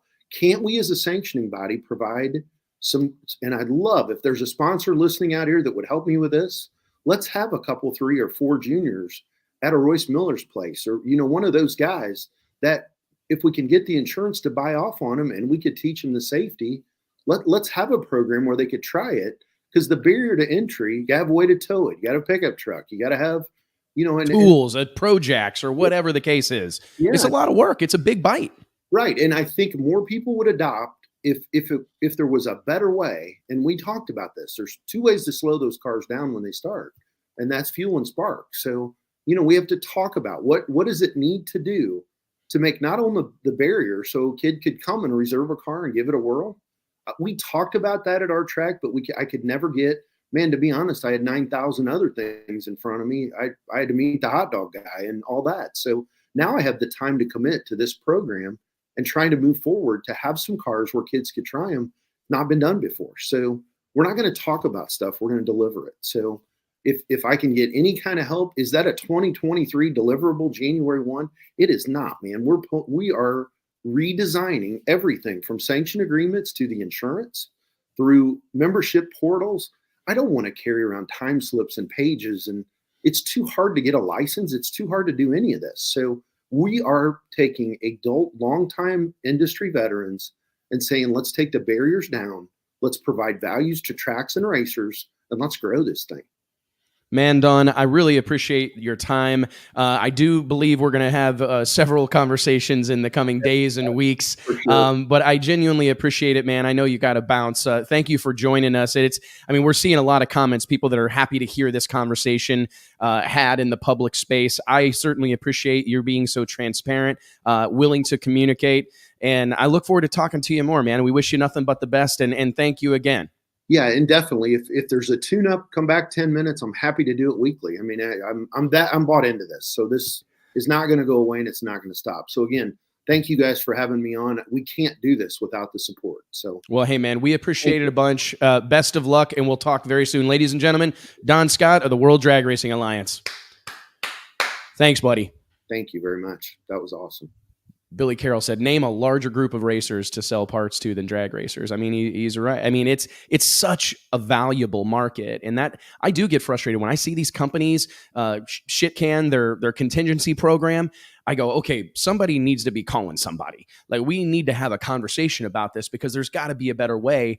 And it's a valuable tool. I mean, there is no doubt in my mind that those programs can work, but it does boil down to value. Mike, JT, guys, let's pay some bills here real quick. I want to remind everybody that the Wes Buck Show is brought to you by way of our friends at flowracing.com, the world leader in sports live streaming. They have burst onto the scene here in drag racing, providing all sorts of coverage of all the biggest events that go on in our sport. Make sure you log on to flowracing.com right now. Join the movement. I spent almost all weekend watching the shakedown at the Shakedown Nationals, out at Virginia Motorsports Park. Guys, we got a handful of other things to cover. I know we're running up on that 4:00 hour if you're following us in Central Time. I do want to, JT's already got the beer out. I'm drinking for Alicia. Yeah. Happy birthday, Alicia. Happy birthday, Alicia. Happy birthday to my wife. I said it right at the beginning of the show. My daughter, we throw around the word rager. Sophia's 8, but she told me this morning, she goes, Dad, are we going to have a rager tonight? And I said, that's your mom's birthday. Hell yes, have a rager. We are. You know? She got some go to her. Yeah. You guys were going to go to a Korn concert or something last year. Maybe it was for your birthday or something. It was like a surprise deal on a Wednesday. You were going but I ended up not going, and I gave those tickets to Cody Weigand. Believe it or not, Cody and his girlfriend ended up going and seeing Korn over in Dallas. You know, it's weird. All these bands that I grew up like living for, they're all old now. Like they're old guys. They're like just walking out on stage with a cane or in a wheelchair. It's a little off-putting. Makes me feel kind of old. They've had a pretty rough life on the road, I'm sure. They have had a rough life, guys. But those guys live forever, though. It seems like. What do you make of our WDRA conversation? I'm just curious, Mike. You're a guy who spent most of your life touring around the International Hot Rod Association, the glory days of Pro Modified. We've both spent a ton of time in the ADRL world. We've seen these things come and go. I mean, what's your take? I thought it's interesting to hear all of his perspective that he's bringing from his medical sales background and whatever other backgrounds, where he's trying to bring these new processes and technology, do away with the old wristbands and paper time slips and all these things. I definitely think that's something that needs to happen in drag racing. It's going to be a tough ask, and it's going to be a long process, but you have to start somewhere. We always say that you got to start somewhere, and you might as well get that process going now, because it's not gonna, the need for that or the desire for people to move to electronic and technology based things rather than the old paper systems. We're not going to go backwards unless we have some kind of major blackout or Armageddon where we lose all power or internet. We're not going back. There's been a lot of, it doesn't rely on Wi-Fi at the track, right? Yeah. Right. Exactly. There's been a lot of instances that I can think of when I mean, to be honest, I don't mean to call anybody out, but some of the software that exists in drag racing, it's like, wait, is this DOS? Like, Yeah. We can do better than this. I know we can do better than this. And I also think oftentimes about all the smart, well-resourced people that exist in this space. This is the conversation that Danny Rowe, one of my earliest business mentors, and I used to have all the time. Steve Matusik from Aeromotive Fuel Systems. We would talk about this all the time. You know, you look at any of these sanctions or series, they are comprised almost entirely of successful small business owners. These guys are hired gun problem solvers. Let's get the problems out on the table and let's lean on this group of people, because they're doing it in a big way. The way they can afford to have a stacker and a $500,000 bus or whatever and a couple of race cars is because they're really good at something. And they may be able to, we may be able to leverage that. And it does seem, maybe not all the time, but there are plenty of instances where I think our sport, for whatever reason, has kind of turned our nose up collectively at that suggestion, because, you know, the most dangerous words in the English language, because that's how we've always done it. Right. And right. You have to lean on your resources, though. You know, I always say that with like city councils for towns, you know, lean on your business people that are in town that establish good businesses, because running anything is basically a business, right? So lean on that. You've got people that are doing it, you know, and they've probably done everything wrong at one point, so they know what not to do, you know. So, I mean, you got to go and you got to lean on those people and use them, because they're out there to help as well. And I think if you're truly committed to new technology, you know, it gets frustrating when you see like the NHRA in that new video game. I was so concerned, right? Because it's like, okay, you're doing exactly what the market's asking for, a video game, but then you fumble it. Right. And the video game is subpar and you get ripped to shreds. Then it's like, well, that wasn't worth the effort. You know, you'd have been better off not to have the game than to have a shitty game. It almost goes the other direction. But how many times do we say this a lot? We say Drag Illustrated is a technology company that prints a magazine or runs a media company. The same thing here. Technology first is the way to go in 2022, where you're a technology company that does XYZ, medical sales, maybe in Don's case, or track sanctioning and management and promotion.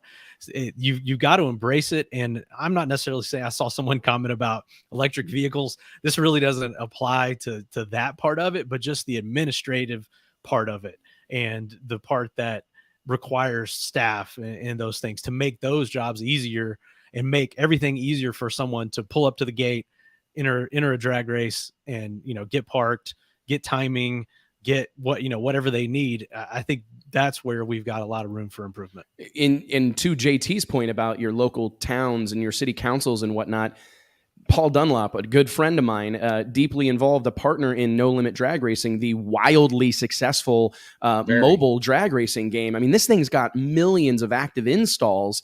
It is an incredible real deal drag racing simulator that you can play on your iPhone. I play it all the time. Anytime I'm on a plane or in an airport. Yeah. I mean, you can race online, all these different customizations. They are a longtime supporter of the magazine, but I found it very, very curious that the NHRA didn't even ring a phone over there, because to our point, we all are in our little world and we put our heads down and we ignore, you know, it's like ostrich in the sand. And it's like, hey man, there's probably some phone calls that could have been made to really advance this game or put you in a position of success versus a really long uphill battle. But you got to start somewhere. So that's where I give them the credit for. I do give them credit for let's get something. This ball rolling, and then maybe next year after, maybe make this a yearly thing, like Madden or NBA games that come out year after year. And if that's the path that they're going to pursue, then I think that, like I said, you got to start somewhere. And this was an okay start.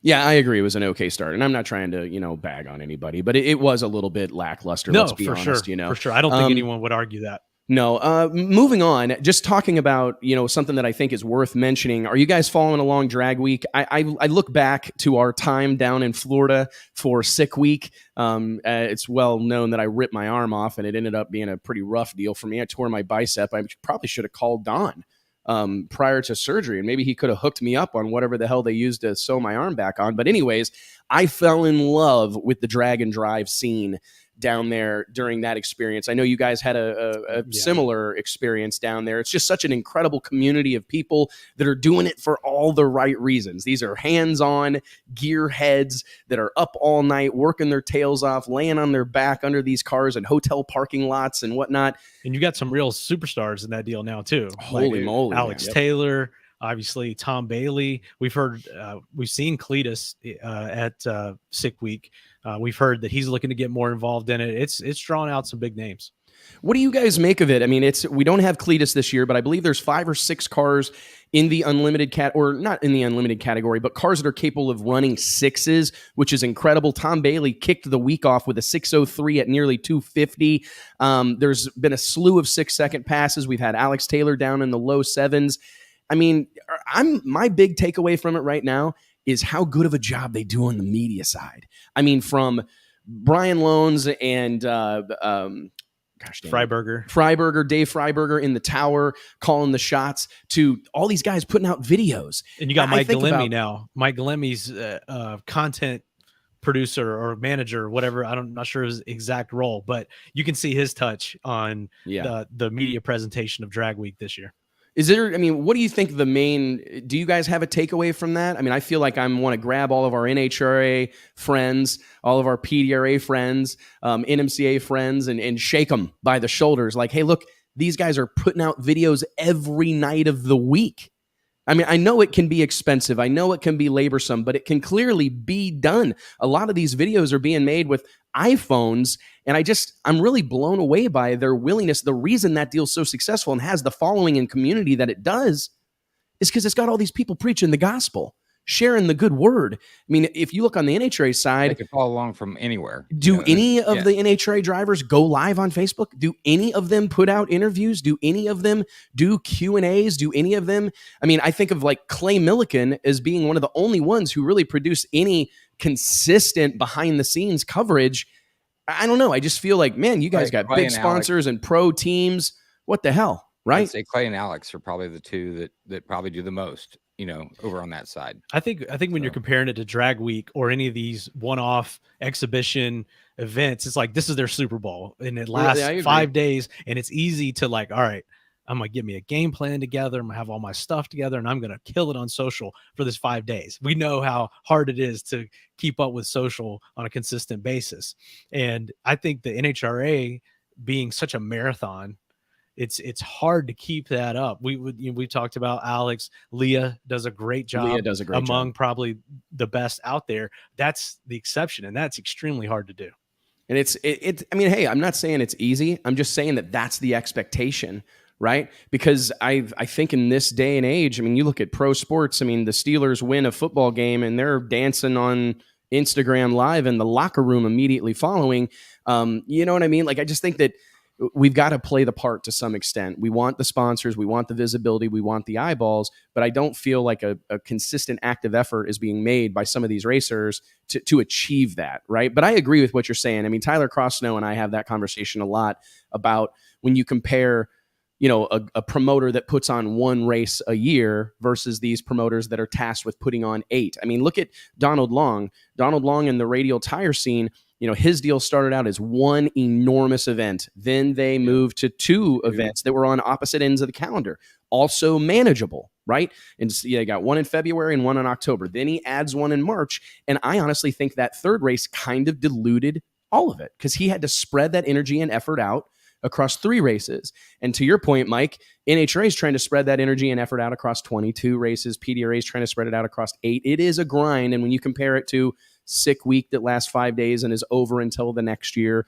or drag week that lasts 5 days and is over to the next year, it's definitely apples and oranges. And to me, the same thing happens in like the NBA, or especially baseball versus the NFL. The reason why every NFL game is a major event is because there's only 17 of them in a season, not 82 or 164, however many baseball games there are. That's a good point. And it takes time.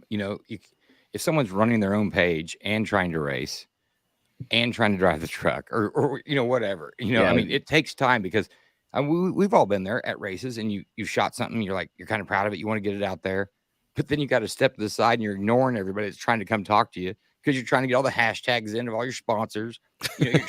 You're right. Tag all these people. I mean, I'm telling you what, man, if I don't have you following me around, or Blake, I'm out. You know what I mean? Like, I mean, you ain't going to hear from me. If I don't have somebody following me around with a camera, it ain't none of it getting posted, man. Yep. Well, guys, what else do we have to cover? Are you excited for ZMAX? Yep. JT's real excited for it. Yeah, sorry. Real quick, before I cut y'all loose, are y'all both coming to Texas? Is it locked in? JT, do you think you'll fly, or will you drive? For the NHRA? For the NHRA race in a couple of weeks, yeah. Yep. The Stampede of Speed. I think so. You'll fly? Probably, right? I don't know. Yeah, what's it, 10 hours? Murderado, man. Long range vehicle. Forward to it, man. Yeah. Murderado's going to need some tires. I've been doing some Call up our buddies at Mickey Thompson. They'll hook you up. Hit up Don Snedden, man. They'll take care of you. Guys, I just want to remind everybody, tell you guys one more time, thank you for being a part of this. On behalf of Mike and I, JT and I, the whole team here at Drag Illustrated, it really is an honor. This is episode 275. 275 episodes of this show. We've been doing it for a really, really, really long time, and it wouldn't be possible without all of you. I mean, we've got a great team here at Drag Illustrated. I'm very proud. We've got a slew of wonderful sponsors, but it's really this audience that is the difference maker, this action-oriented audience, this group of people that share our passion for the sport of drag racing and our vision for its future. I promise you all, what we try to accomplish on days like today, I think is very significant, and I hope it's not lost on anybody. Today, we talked to the star of No Prep Kings, Ryan Martin. We followed that up with a conversation with Erica Enders, the 4-time NHRA Pro Stock world champion, who's competing right now for her 5th. We introduced our audience to Don Scott, the founder and president of the World Drag Racing Alliance. Those are 3 wildly different worlds, wildly different groups of people, and it's important to realize that we can accomplish a lot more together. I get it. We're all going to hang out with our friends, and we're all going to hang out with the people that do the things that we do and sound the way we sound and whatnot. But I do think this sport, this is an incredibly powerful group of people, right? Every time I go to the racetrack, I'm reminded of how lucky I am and how blessed I am to operate in this particular community. As I mentioned earlier, there's problem solvers, there's action-oriented folks, there's movers and shakers, businessmen, small, medium, large, everything in between, blue collar, gray collar, white collar. This is an incredibly diverse group of people that is crazy powerful if we can get everyone swimming the same direction. That's our role here at Drag Illustrated, is to be something of a galvanizing force. That's our vision. We can accomplish a lot more working together. What's good for the NHRA, in my opinion, is good for the WDRA. Right? And vice versa. What's good for No Prep Kings is good for PDRA. A high tide lifts all boats. And I tell you what, guys, the most important part of that is each and every one of you tuning in on Wednesday afternoons, supporting, helping us spread the gospel of drag racing. We appreciate it very, very much. Mike T, appreciate you guys. Stroud Safety, Redline Oil, Flow Racing, all of our sponsors, Holly Performance Products, Elite High Performance, everybody involved with this show, VP Racing Fuels. Thank you guys so much. We appreciate it a bunch, and we will see you next Wednesday. Is it going to be October the next? No. It'll be the day after my birthday. It'll be September 28th, big dog. Oh, we got a big show next week too. Who's on? Oh, we do. You guys are going to freak out when you see 2 in a who's row on the show for you next week. guys. 2 in a row. I may get a tattoo during it. What are you going to get? Yeah, JT's going to get a live tattoo, or maybe a cattle brand on his chest. I'll do it. Shit. You probably would. No. Do you Matt have any Hagen tattoos, style. T? I don't. I want a sleeve, but I have to sit down and draw it out. The fact that I put it JT off. doesn't have any tattoos is among the most surprising I've things always said I've learned. that if I want a tattoo a year later from the day I decide to get it, if I want it a year from that day, I'll get a tattoo, and that's actually kept me tattoo free. Except for there's two. I want a sleeve, and I've wanted it for a while, and then I've wanted a tramp stamp on my back. I was just getting ready to say, if you don't end up with a tramp stamp, I'm going to be disappointed. Maybe we do it when you come down to Texas. Look like a stamp, like approved, like right across approved. I would get so much good out of that, man. Oh, you probably would. Guys, thank you all so much for joining us. To all of our guests, thank you for being a part of this. We always appreciate your candor, your honesty, and your transparency right here on the Wes Buck Show. Guys, we'll see you next Wednesday. Later, Thanks, y'all. guys.